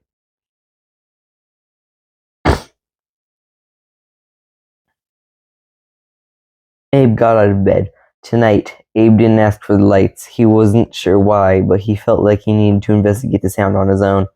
Abe tiptoed toward his bedroom door, pausing. There he listened. The sound was a little farther away, but it was still there. Abe eased the bedroom door open. He looked out into the sitting area. Although the apartment's lights were off, the moon outside the window was full. The moon's glow, combined with the uncresting neon glare from the adjacent pizzaplex, provided enough light for Abe to see his surroundings. He quickly looked for movement. He didn't see any, but he could still hear the sound, and the sound definitely indicated movement. Something was in motion, but what? Abe slowly, cautiously padded toward the sofa. He didn't see anything that shouldn't have been there. He heard something though. It was a muted whish, almost like the sound of fabric caught in a light breeze. Abe looked to the window. It was closed. He cocked his head to examine the air vents on the wall. The apartment had central heat and cooling, but neither was on the right now. The air felt still, so was making that fluttering sound. Abe took a step toward the dining room, but he stopped abruptly when the sound changed. It had become a muffled scrape, like something rubbing against something hard, like the surface of a wall. It sounded as if something was moving up the wall, and the sound was close, too close. The rubbing sound was followed by a tap. Then Abe heard a muffled whomp again. It was very, very close. "Lights," Abe called out. He wasn't sure if this one word command would work. He never tried it before, but it did. All the lights in the apartment came on. Abe looked around. He was alone, except for the Bobby Dots, who now surrounded him on nearby glass panels. What is it? Olive glowing green asked. Snack time? Rose pulsing hot pink asked. Are you bored? Do you need some entertainment? Gemini radiating blue asked. Abe blinked again. The barging of the bright colors. He rotated slowly. He frowned. Then he remembered the direction of the sound. It had been going up the wall. Abe looked up the trap door. Abe looked up. The trap door he noticed earlier was right above him. Had whatever he'd heard gone through that door? Abe shifted to look at the door more closely. I think we need a snack, Rose said. Abe sighed and glared at Rose. Okay, fine, I'll have a snack. But tell me what the door is for. He went to one of the kitchen cabinets and got out a package of whole grain, high fiber fruit, sweetened oatmeal, raisin cookies. He'd had one last night. It was better than he'd expected it to be. Abe sat at the table with his cookie. Rose joined him. She had a dozen cookies on a plate in front of her. So, spill, Abe said. You obviously know something about that. He pointed at the trapdoor. We're second generation Bobby Dots, Olive said. Gen 2s for short, Rose said around a mouthful of cookies. Olive curled her lip at her cohort, but she nodded. That's right. We're known as the Gen 2s. The Gen 1s precede us. The door is for Gen 1s. Abe stared at the trap door. And what are the Gen 1s? Olive spoke up. The Gen 1s were the first generation of apartment helpers in this building. Unlike us, they were actually physical robots. Abe's cookie got stuck in his throat. Like animatronics? Gemini nodded. Although he could move around the apartment more freely than we can because they weren't confined to screens. They were limited by their cables. Cables? They're plugged into a grid up in the crawl space above the ceiling, Gemini explained. They have to remain there, threaded to be functional. Poor things. I can't even imagine. It would be like being tied up. Abe set aside his half-eaten cookie. He studied the trapdoor. And they're still up there? Rose nodded. Yep. They're not tasked with apartment care anymore, Olive said. That privilege lies with us now. They're out of date, and unfortunately they've been damaged. It's very sad, Gemini said. They're so limited, but they still try. What do you mean they try? Abe asked. Rose wiped holographic crumbs off her face. Oh, they still try to fulfill their commands. Sometimes they come out of crawl space and attempt to help out. She put her last two words in air quotes. Help out, Abe repeated. His voice had noticeably higher pitch than normal. Are you okay? Rose asked. Your blood pressure's gone up. I'm fine, Abe said. He was lying. He wasn't fine at all. There were robots in the ceiling, and they came out sometimes to help out. Why haven't they been removed? Abe asked. I mean, if they're going out of date or damaged, why are they still up there? Oh, they just want to try to help, Gemini said. But we feel bad for them, so we let them do what they can, even if it usually creates more work for us, Olive said. Even Bobby Dots have emotions, you know. Rose said all three Bobby Dots gave Abe a long look. He nodded several times. Of course you do.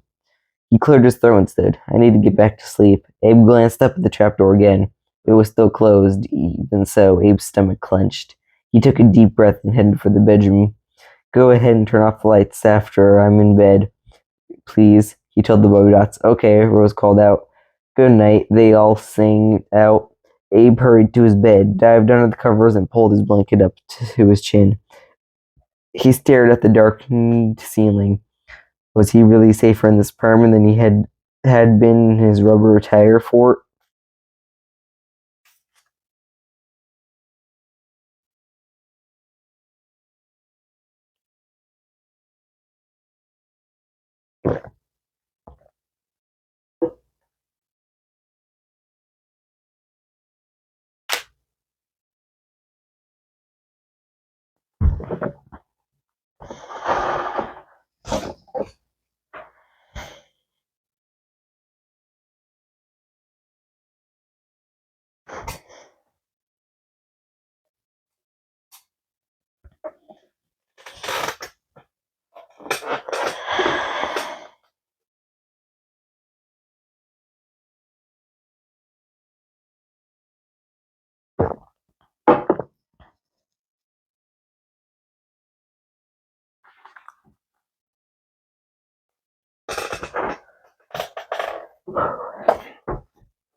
Abe had to admit he was kind of enjoying eating healthier food. He seemed to have more energy.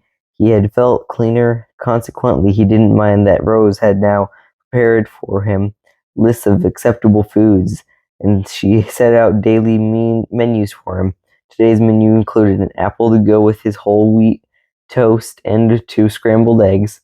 Abe finished his breakfast now while Olive wrapped up her reading of the day's current events against the backdrop of the music. Geminin had stared, which sounded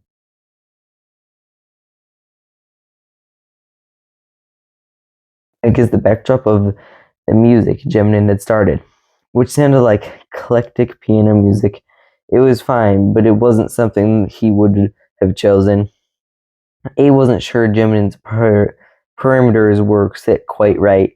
She seemed to be more interested in music and movies that she liked instead of what he preferred.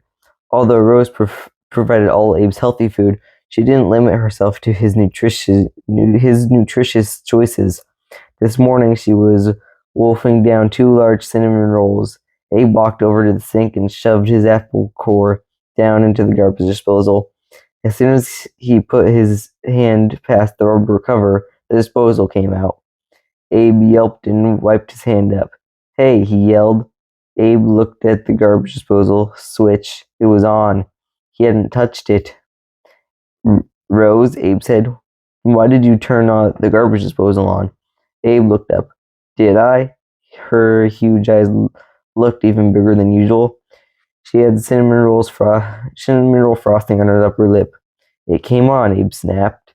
"Well, my hand was in it." Abe's lower lip quivered. "You're mad at me." Abe immediately felt bad. He looked at his hand. It was fine. His fingers had been above the disposal grid. Above the disposal's grinding mechanism. "I'm not mad," Abe said. And he wasn't. He was just, what, worried, scared? Why did the disposal come on? Was it short? Was it a short? Or was it a hiccup in Rose's programming? Either way, there wasn't much Abe could do about it at the moment. He sure couldn't call anyone to look into the problem. He wasn't supposed to be in this apartment. So any issues it had were ones he had to deal with himself. "You look upset," Jim said. She touched her blue-tipped headset. "How about some soothing music?"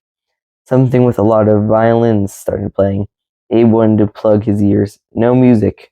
The music stopped. Jim's blue lips pursed into a pout. "You're getting on my nerves," Olive said to Geminin. "Not everyone likes romantic stuff as much as you do." Olive flittered across the glass screen to get a closer look. To get closer to Abe. Her green glow made Abe blink. "I think what you need is a nice long soak," Olive said. Abe thought about the roofing hot tub.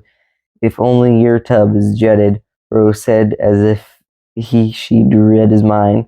The bobbydots could read his thoughts. Could they? Abe hadn't noticed that his tub was jetted. He barely glanced at it. He only used the walk-in shower. But a jetted tub bath was a good substitute for a soaking hot tub. "That sounds good," Abe said. "I'll get it going," Olive said. Abe heard the sound of water running in the bathroom. "Thanks." He headed toward the bedroom.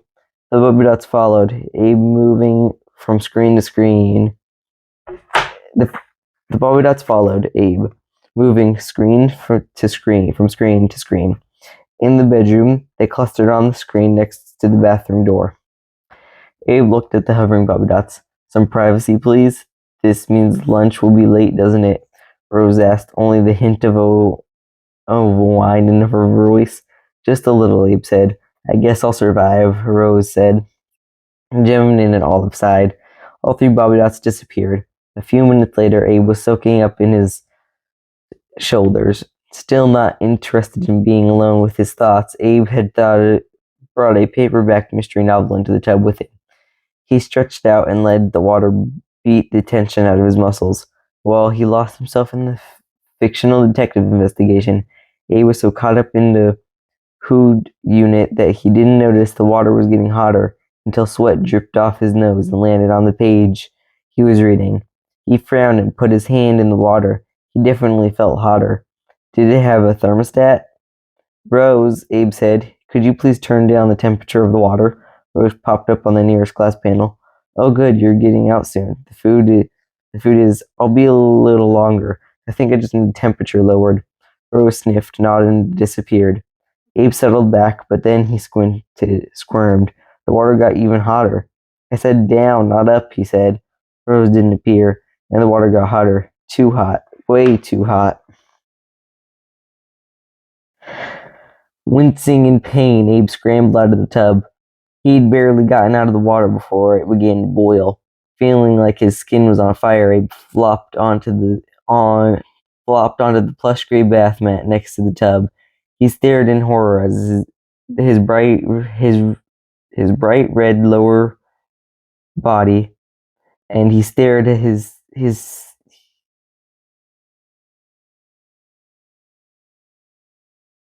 As he stared, his feet swelled. Beyond Abe's feet, the water in the tub bubbled violently. The water's arrogance was far beyond any that the jets could create. The water in the tub was in a full, rolling boil. Abe quickly sprang up and reached into the shower enclosure, turning on the tub on the cold water and testing it to be sure it was cold. He jumped under the frigid spray. He shrieked at the shock of cold, and he bellowed Rose. Rose appeared on the shower's glass enclosure. What's the matter? Why are you in the shower? The water in the tub started boiling, Abe hissed through his clenching teeth, covering himself with a towel. Olive popped up next to Rose. She leaned forward. Her green eyes were big behind her glasses as she studied Abe's skin. It appears you have this superficial dermal burn, a tropical application of aloe vera. An antibiotic ointment is recommended. Don't stay under the cold water for too long. It could bring on shock. Rose fluttered her hands. Oh dear, you poor your poor freckles are even pinker than my pigtails. There aloe vera gel in the medicine cabinet. Abe turned off the shower and got out. Doing his best to ignore his skin screaming nerves ending, he crossed to the medicine cabinet. Sure enough, a large bottle of aloe vera sat on the top shelf. He grabbed it and began slathering it all over his legs and feet and lower torso. As he did, he heard the continued burble and pop of boiling old bath water. And turn that off and empty the tub, Abe yelled at Rose. It just immediately quieted and the water started to drain. You don't have to yell at me, Rose wiped one of her big pink tails. I need fudge, she said in a small voice. She disappeared. Abe immediately felt like a jerk. It wasn't Rose's fault the water was boiling, right? I'm sorry, he called out. Oh, don't worry about her, Jim said. She's so sensitive. Abe concentrated on rubbing in the aloe vera. The pain started to abate. He managed to pull on his robe, shuffled to his bed, and lie down. He stared at the ceiling, but he didn't see it. All he could see was an image of boiling water in his tub. Rose, Abe called out. I'm sorry I yelled. Rose popped into a view on the paddle on his bed. She was eating chocolate fudge. It's okay, she said thickly. No, Abe said, it's not. You're very sweet, and I appreciate everything you do. I was just in pain, and I was panicked, and I took it out on you. Rose nodded. She licked chocolate off her fingers. I understand. Abe closed his eyes and took a deep breath. When he opened his eyes, Rose had a new piece of fudge in her hand. Can you tell me why the water boiled? Abe asked. Rose quirked her mouth.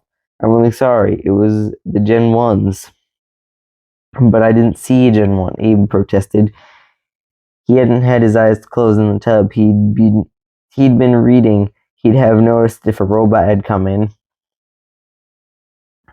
Olive appeared next to Rose. The Gen 1's cable occasionally gets tangled with the power system and plumbing lines in the apartment, Olive said. They interrupt the apartment's proper functioning. Abe frowned. No wonder the apartment was off limits. What can be done about it? Abe asked. All three bobbydots shrugged. Abe sighed. He pondered the notion of going up into the crawl space to see what he could do about the Gen 1s. He immediately shivered. The idea of facing damaged robots in a small dark space wasn't at all appealing, but he had to do something. It seemed like what we needed is a system update, Abe said. That might remove whatever's causing these glitches. Olive fiddled with her glasses. We aren't programmed for updates. What if I manually initiate a system update? Abe suggested. Jim and I looked at Olive and Rose. All three bobbydots shook their heads. There aren't any updates available, Olive said. Abe felt a headache coming on. The pondering wandered with his stinging skin. Then what can I do? Abe asked. Rose polished off her fudge. She looked at Gemini and Olive. How about we set up monitoring protocols to keep an eye on what the Gen 1s are doing? Gemini and Olive nodded. We can do that, Olive said. She pointed at Abe and you can help by telling us in advance what you're going to do so we can make sure everything is functioning properly. Abe nodded. Sure. Yay, Rose said. We can start cooking now. Can we start cooking now? Abe groaned. In a bit. Let me just lie here for a while. Oh, Rose said. Okay.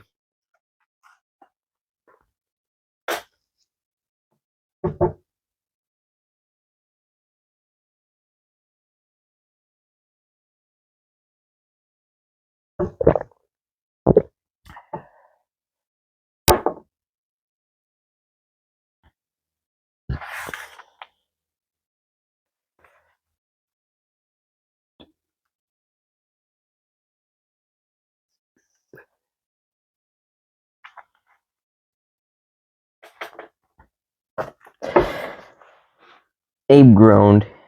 In a bit. Let me... Hold on. Cut this part out, Mama. Oh. Abe closed his eyes, trying to ignore the throbbing skin. Abe took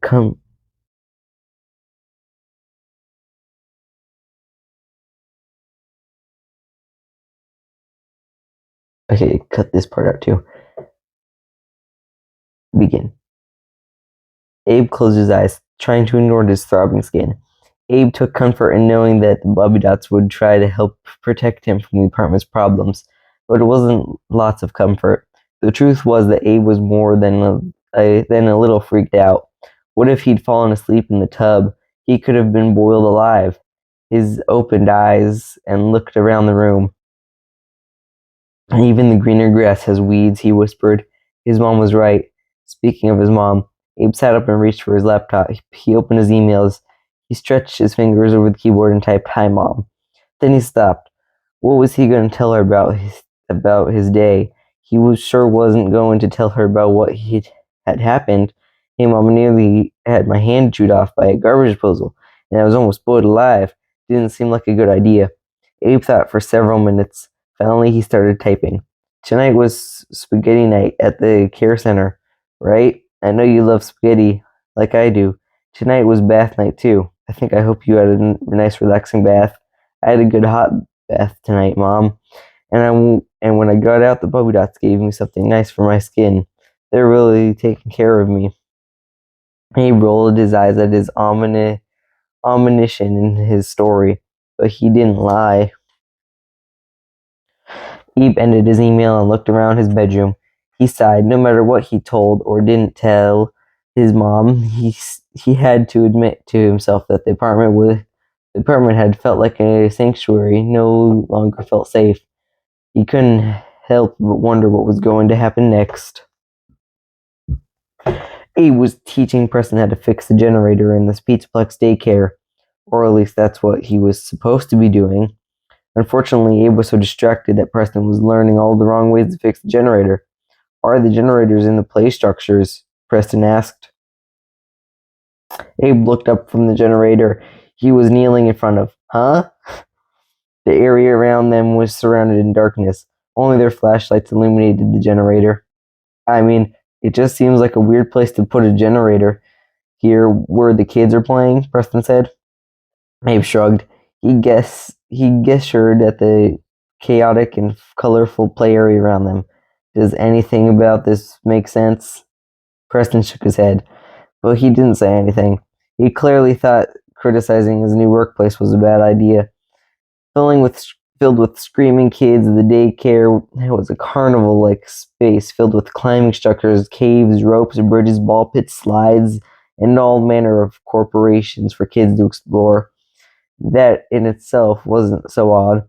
What Abe thought was strange was that the entire daycare was overseen by an animatronic attendee with a dull with a dual personality, a not kid-friendly Dr. Jekyll, Mr. Hyde.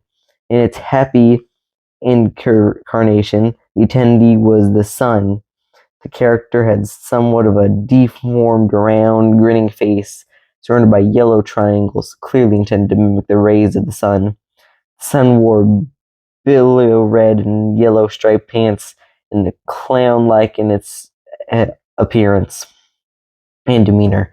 But he had a dark side called the moon, and the dark side was literal. If the lights went out in the daycare, the sun morphed into the leering moon face clown wearing dark blue billowy pants dotted with yellow stars. The moon would stalk around the daycare, admonishing the children. You've been very naughty. Abe handed Preston a wrench and pointed at a connection. Tighten that. Preston obeyed. As he did, he glanced around the darkness that surrounded them. After the daycare was completed, Abe said, the designer realized there was a flaw in the lighting plan. The lights kept shorting out. It wasn't dangerous or anything, not a fire hazard, just a darkness issue. The easiest and cheapest way was to install backup generators. They decided on 5 of them to be sure the area got fully covered. By then, all of the illuminations were in place, and the climber instructions were the only locations that would conceal the generators. Preston grunted and mumbled, doesn't seem very safe. Neither does an animatronic attendant that turns mean while the lights go out, Abe said. Yeah, what's up with that anyway? Preston asked. He again checked the darkness that pressed in on them. Abe sighed. The sun robot was an old stage animatronic. Part of its theatrical shtick was to turn evil when the stage lights were off. When it was reprogrammed to be the daycare attendant, the performance functions were taken out. The darkness trigger couldn't be removed. That, combined with the occasional blackouts in the daycare, created the moon side of the attendant, which resulted in several undescribable behaviors. Abe shook his head. Apparently they had meetings about what to do, and they decided that fixing sun was more trouble than it was worth. It's cheaper just to make sure the lights stayed on. Preston shifted with the connections. What about those wires? He pointed. Abe groaned. Geez, sorry, we need to reroute those before we tighten that connection. I had you tighten. You have to undo what you did. Preston shrugged. Okay. Sorry, Abe said again. I'm a little distracted today. Right as Abe spoke, the moon's glowing eyes cut through the darkness. They peered into the climbing structure. You've been a naughty boy, he said. You don't know half of it, Abe thought. Abe had been naughty for sure when his interested himself of the limits apartments. And now he was paying the price. When Abe had first checked out his apartment and found a hot sauce, he figured it could handle any issue the apartment had. When he heard the sounds and light in the night and found out there were cause of malfunctioning robots, he was spooked. But he figured he could handle the situation too. His job, after all, included dealing with animatronics breakdowns. When his finger had been very nearly mangled by the garbage disposal, he'd been rattled, but he decided no harm, no foul. The boiling bath was another story. Abe was still sore for this morning, despite the LO. He didn't downplay the boiling water. He couldn't delay himself anymore. Abe was in danger, serious danger. But what could he do?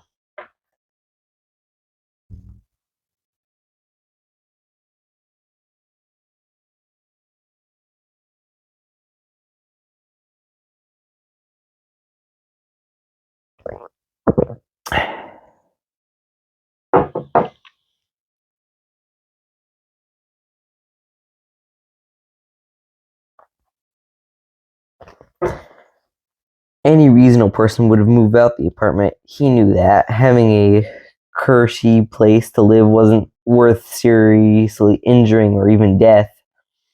But having a cushy place wasn't the issue. The issue was having a place, period. If Abe moved out of the apartment, where would he go? Even with the raise that came with his promotion, he didn't have enough money saved up to rent an apartment. And now that he was sleeping in a real bed again and eating delicious food, he couldn't even imagine going back to being homeless and living on the discarded pizzas. No, he really didn't have any option, however dangerous this place might be. He had to stay there for now. All he had to figure out was how to survive it. He'd been chewing on the problem throughout the morning, and all he could think to do was stay alert and be prepared. That wasn't a very satisfying solution. Preston finished undoing the connections and looked at the moon warily. How do I reroute the wiring? Abe asked. Abe leaned in and showed Preston a little electrical trick he'd taught himself when he first took the pizzaplex job. It's sort of a bypass on the grounding wire, Abe explained. See, the generator kicked in, the lights around them came on. Preston noticeably relaxed as the moon retreated. That's pretty cool, Preston said. In spite of his dark thoughts, Abe smiled. Yeah, it was pretty cool. Abe might have been naughty, but he was capable. Abe's dark moon brightened. He wasn't totally helpless. He had tech knowledge.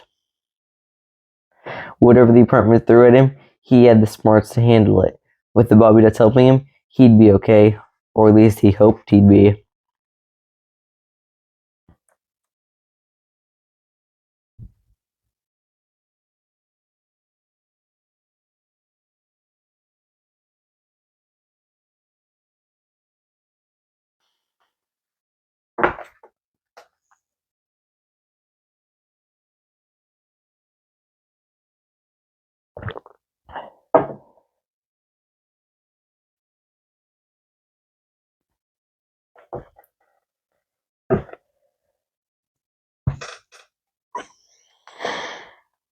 Abe made it through the rest of this week without incidents, and he was more than a little relieved when Saturday rolled around. Rowan had called that morning, asking if Abe wanted to hang out, but Abe said he was busy. The day was dark and rainy, and a perfect day to stay and read, and maybe sip some tea. How much trouble could he get into with a book and a cup of tea?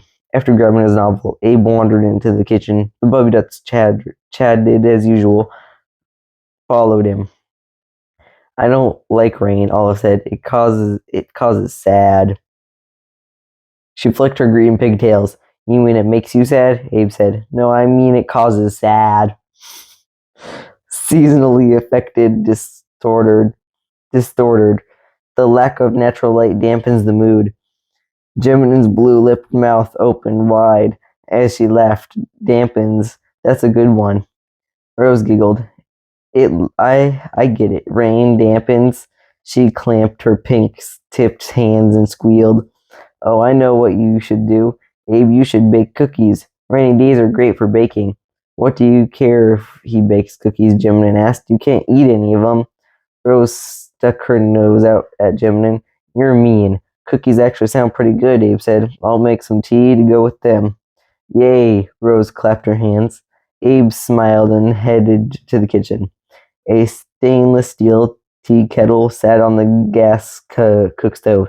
Abe picked it up, crossed to the sink, filled the kettle with water, and returned to the stove. He reached across the stove and set the kettle on the largest burner. The burner under his arm flared on, even though he was nowhere near the burner's knobs. Abe was wearing a long-sleeve hoodie, and his sleeve caught fire. Abe's reaction was instant. He wiped the hoodie off and smothered the flames against the tower countertop. The fire was out a couple seconds after it started, but still, Abe looked at his arm. The hairs on his forearm were side back, and his skin was pinkish. Not as pink as his legs had been after the tub incident, but pink. Run water over it, Rose commanded. The sink faucet came on. Abe stuck his arm under the flow of cool water. So much for a nice, safe tea party, Abe said. There's more aloe vera in the cabinet to your left, Rose said. In here? Abe asked. I figured after the tub thing you'd want it handy, just in case. Rose clasped her hands and looked at Abe with eerest concern. Thanks. Abe reached for the aloe vera and spread it over his arm. Abe looked at the hovering bobby dots. I thought you were going to monitor things to stop these sorts of incidents. I did my part. I told you I was going to make tea. The bobby dots exchanged chestic looks. We're really sorry, Dimon said. We feel awful, Rose said. It's just the preventing problems isn't as easy as it sounds, Olive said. It's the Gen 1s, Dimon said. They have access to our displays, Olive said. Yeah, Rose said. They can mess with our programming and make things turn on when they shouldn't. Abe stared at the three bobby dots. Really? The damaged robots could get into holographic systems? Great, Abe muttered. That's just great. But we'll keep trying, Rose said eagerly. Yes, Jim agreed. We won't stop. We'll do everything we can, Olive said. Thanks, Abe said. He didn't say out loud or that he no longer had a lot of faith in the bobby dots' efforts.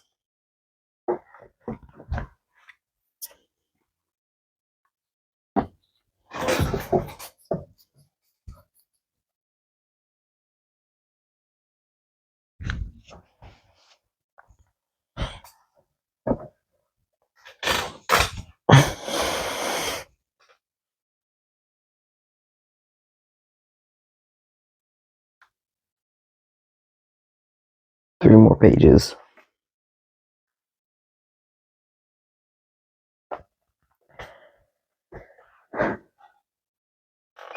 Two blessed, uneventful days passed. Abe spent most of the next day, Sunday, in bed. His feet hurt, his skin was still sore, his mood was low. He read all day, and to Rose's chagrin, he barely ate. Monday, he went to work, and he was so busy that he didn't have time to think about the apartment. For a brief interval, his life felt normal, until he went home at the end of the day. Abe had worked 2 hours late, and the sun was down before he got home. When he opened his door, he immediately requested lights, please. No lights came on. Abe tried again. Olive, can you turn on the lights? Nothing. Abe sighed. Well, he wasn't so spoiled. He wasn't so spoiled that he couldn't manage to switch on his own lights. Abe shut the door and reached for the light switch. As soon as Abe's finger touched the switch, electricity surged. Abe was thrown back away from the wall. He hit the sofa and thumped head over here on the floor. His forehead hit the coffee table as he went. Abe lay on the floor moaning. His fingers felt like they were being stabbed by a million tiny needles. His head pounded and buzzed. He was nauseous, lying on his back. Abe carefully moved his arms and legs. Okay, he seemed to be okay. Besides the whack on the head and the painful tingles, he felt like himself, and his body seemed to be working properly. Rose, Abe called out. The bobby dots appeared on the glass panel above Abe. What just happened? Abe asked. I don't know. You were interested in gymnastics? Jim said. I can add that to your entertainment preferences if you'd like. Abe took a deep breath. Olive, what happened with the lights? Olive fiddled with her glasses. I'm so sorry. It was my Gen 1 counterpart. She hijacked my control of the lights. I heard you command, but I couldn't respond. Okay, Abe said, even though it wasn't okay at all. He sat up. What are we going to do about this? Olive pressed her green lips together. It looked like she was concentrating deeply. After a couple seconds, she nodded. There There, I rerouted the light controls so she can't get to them again. Great, Abe said. He managed to get his feet. I'm going to lie down for a bit. I'll have dinner later. Not too late, I hope, Rose said. Abe didn't feel like eating a full dinner, so he ignored Rose's nutritional lecture and made himself a tuna sandwich. His mom had made him a lot of tuna sandwiches when he was a kid. He'd missed this comfort food when he was living solely on pizza.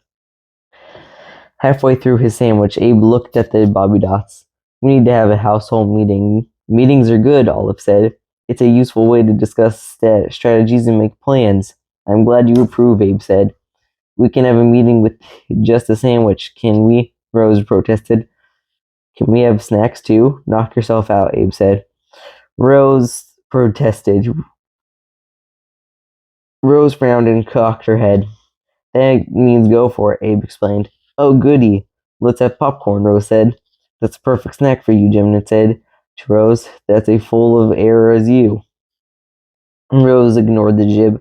She smiled in delight at the bowl of popcorn that suddenly appeared before her. Okay, Abe said, here's the deal. I think I need to take charge of what's going on here. He leaned forward and made sure the three Bobbettes were paying attention. They were. Even Rose, who had ate her popcorn with her gaze fixed firmly on Abe. I'd like to talk to the Gen 1s directly, Abe said. Maybe I can reason with them. They're too messed up to understand reason, Gemini said. Looney Tooney, Rose said. Well, maybe if I can get to them, I can reprogram them, Abe said. The Bobbettes shook their heads in unison. Their bright ponytails flapped around them. You can't get into their crawl space, Olive said. It's locked. I could cut through the trap door, Abe said. It has a steel plate above it, Olive said.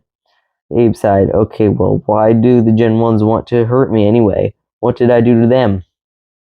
I don't think they mean to hurt you, Gemini said. It's just that their input. Their input, Olive shook her head. I think it's possible they may be acting with malice. The Gen 1s are close enough to human form that it's reasonable to assume that they're envious of you. Envious? Said Abe. Abe said, envious is the personal pain that results when a being desires the advantage of someone else. Olive said, I know what envy is, but envy requires a level of self-awareness that I didn't think animatronics have. The Gen 1s are pretty advanced, Gemini said. Not as advanced as us, Olive said. Obviously, Rose said.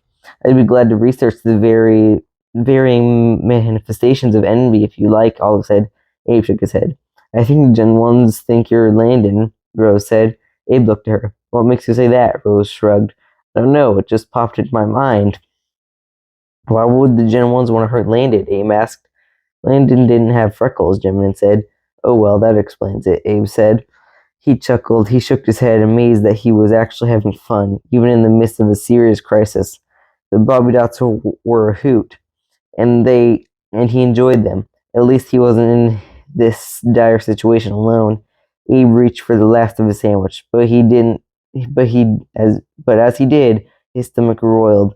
A wave of cramping gripping his intestines. Whoa, he breathed and pressed his hand to his belly. You're still hungry, right? Rose said. Are you sure you don't want to heat up enchiladas? Abe's stomach heaved at the very thought of enchiladas. He shook his head. The cramping was replaced by swell nausea. It felt like a tuna sandwich was trying to come back up. Abe breathed steadily, but the nausea didn't abate. It got worse. Abe shot out of his chair. I'm going to be sick. The Bobby Dots followed Abe from glass panel to glass panel. As he dashed toward the bathroom, they all chattered at the same time. Nausea can be caused by a number of conditions, Olive said. Bacteria, the viruses are common cause, but others include vigoro, ear infection, intestinal blockage, liver failure, mentions, and mensages, and migraines. If you don't feel good, how about some music? Jim said over the top of all of his laundry list of elements. Piano maybe, or some nice classical strings. Or would you rather have some more upbeat to distract you? What sounded like treble drums began playing from the speakers. Abe couldn't open his mouth to protest. Are you going to eat the rest of your sandwich? Rose asked while Olive and Jimmy tried to be helpful. Abe reached the bathroom just in time. He dropped to the floor in front of the toilet and vomitedly ejected his tuna sandwich. The stink of the partially digested tuna and accompanied bile triggered another wave of vomit. Abe's stomach heaved and his body gave up to the last of the sandwich. The water he drank with the sandwich was more yellowish bile. A couple of dry heaves followed, and finally Abe collapsed on the bathroom floor. The toilet flushed. "Thanks, Rose," he managed. "Poor baby," Rose said. "You lost your sandwich. I think you should make another one." Abe's stomach lurched at the very thought. He groaned. "Oh, shut up, you dolt," Olive said to Rose. "He doesn't need more food. He needs to hydrate. Humans require water to support their biological functions. Water helps humans get rid of the toxins." The sink, the sink faucet came on. Abe didn't move. "Peppermint can soothe his stomach," Olive said. "Oh, mints," Rose said. "I like the ones covered in chocolate." "I'm not talking about candy," Olive said. "He needs peppermint capsules or essence oil." "I don't think the drums are helping," Gentleman said. "Let's try jazz. That might perk you up." The drums gave way to sound of trumpets and saxophones. The preference are drums. "How about silence?" Abe said. Gentleman admitted to experienced huff. "Fine." The music stopped. Abe managed to get to his feet. He stepped to the sink and put his hands in the still running water. He splashed water on his face and took a few sips of it. It didn't refresh him as much as he hoped it would, but turning off the faucet and left the bathroom. The bobbydots followed him. Gemini was sulking. Olive and Rose were still arguing. "Can you please give me a few minutes alone?" Abe asked. Gemini let out a harp before she disappeared, storming off on the screen. Rose and Olive just weren't dark. Abe lay down on his bed and pulled his comforter up around him. He felt chilled and clamped at the same time. This just a touch of stomach flu," he told himself. An image of a tuna sandwich flashed through his mind, and his stomach cramped again. He pressed a hand to his stomach. Abe remembered getting food poisoning after he'd eaten some bad chicken a couple years before. What he felt now was similar to what he felt then. No, this wasn't the flu. Something had made him sick. The tuna, or something else. Abe sat up. What if he'd been poisoned? Could the Gen-1s have put something in his food? Did the Gen-1s even exist? If they did, and they didn't poison Abe's food, who did? What if the bobbydots weren't being as helpful as they pretended to be? Nausea gripped Abe again. He jumped up and ran for the bathroom.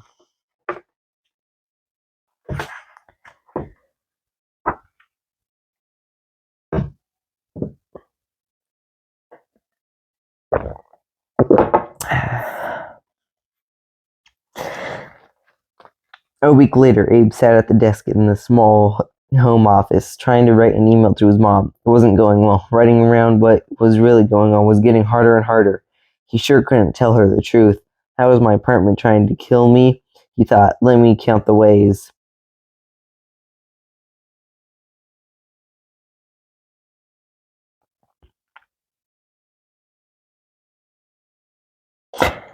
His shower had scalded him for a few days before. A cord running to his bedside lamp had nearly strangled him. He'd been tripped by things left out, and almost electrocuted multiple times. He started moving through his apartment in darkness because he was afraid to touch the light switches when Bobby Dots didn't turn on the lights for him. The tuna sandwich incident had just been the first in a string of similar experiences.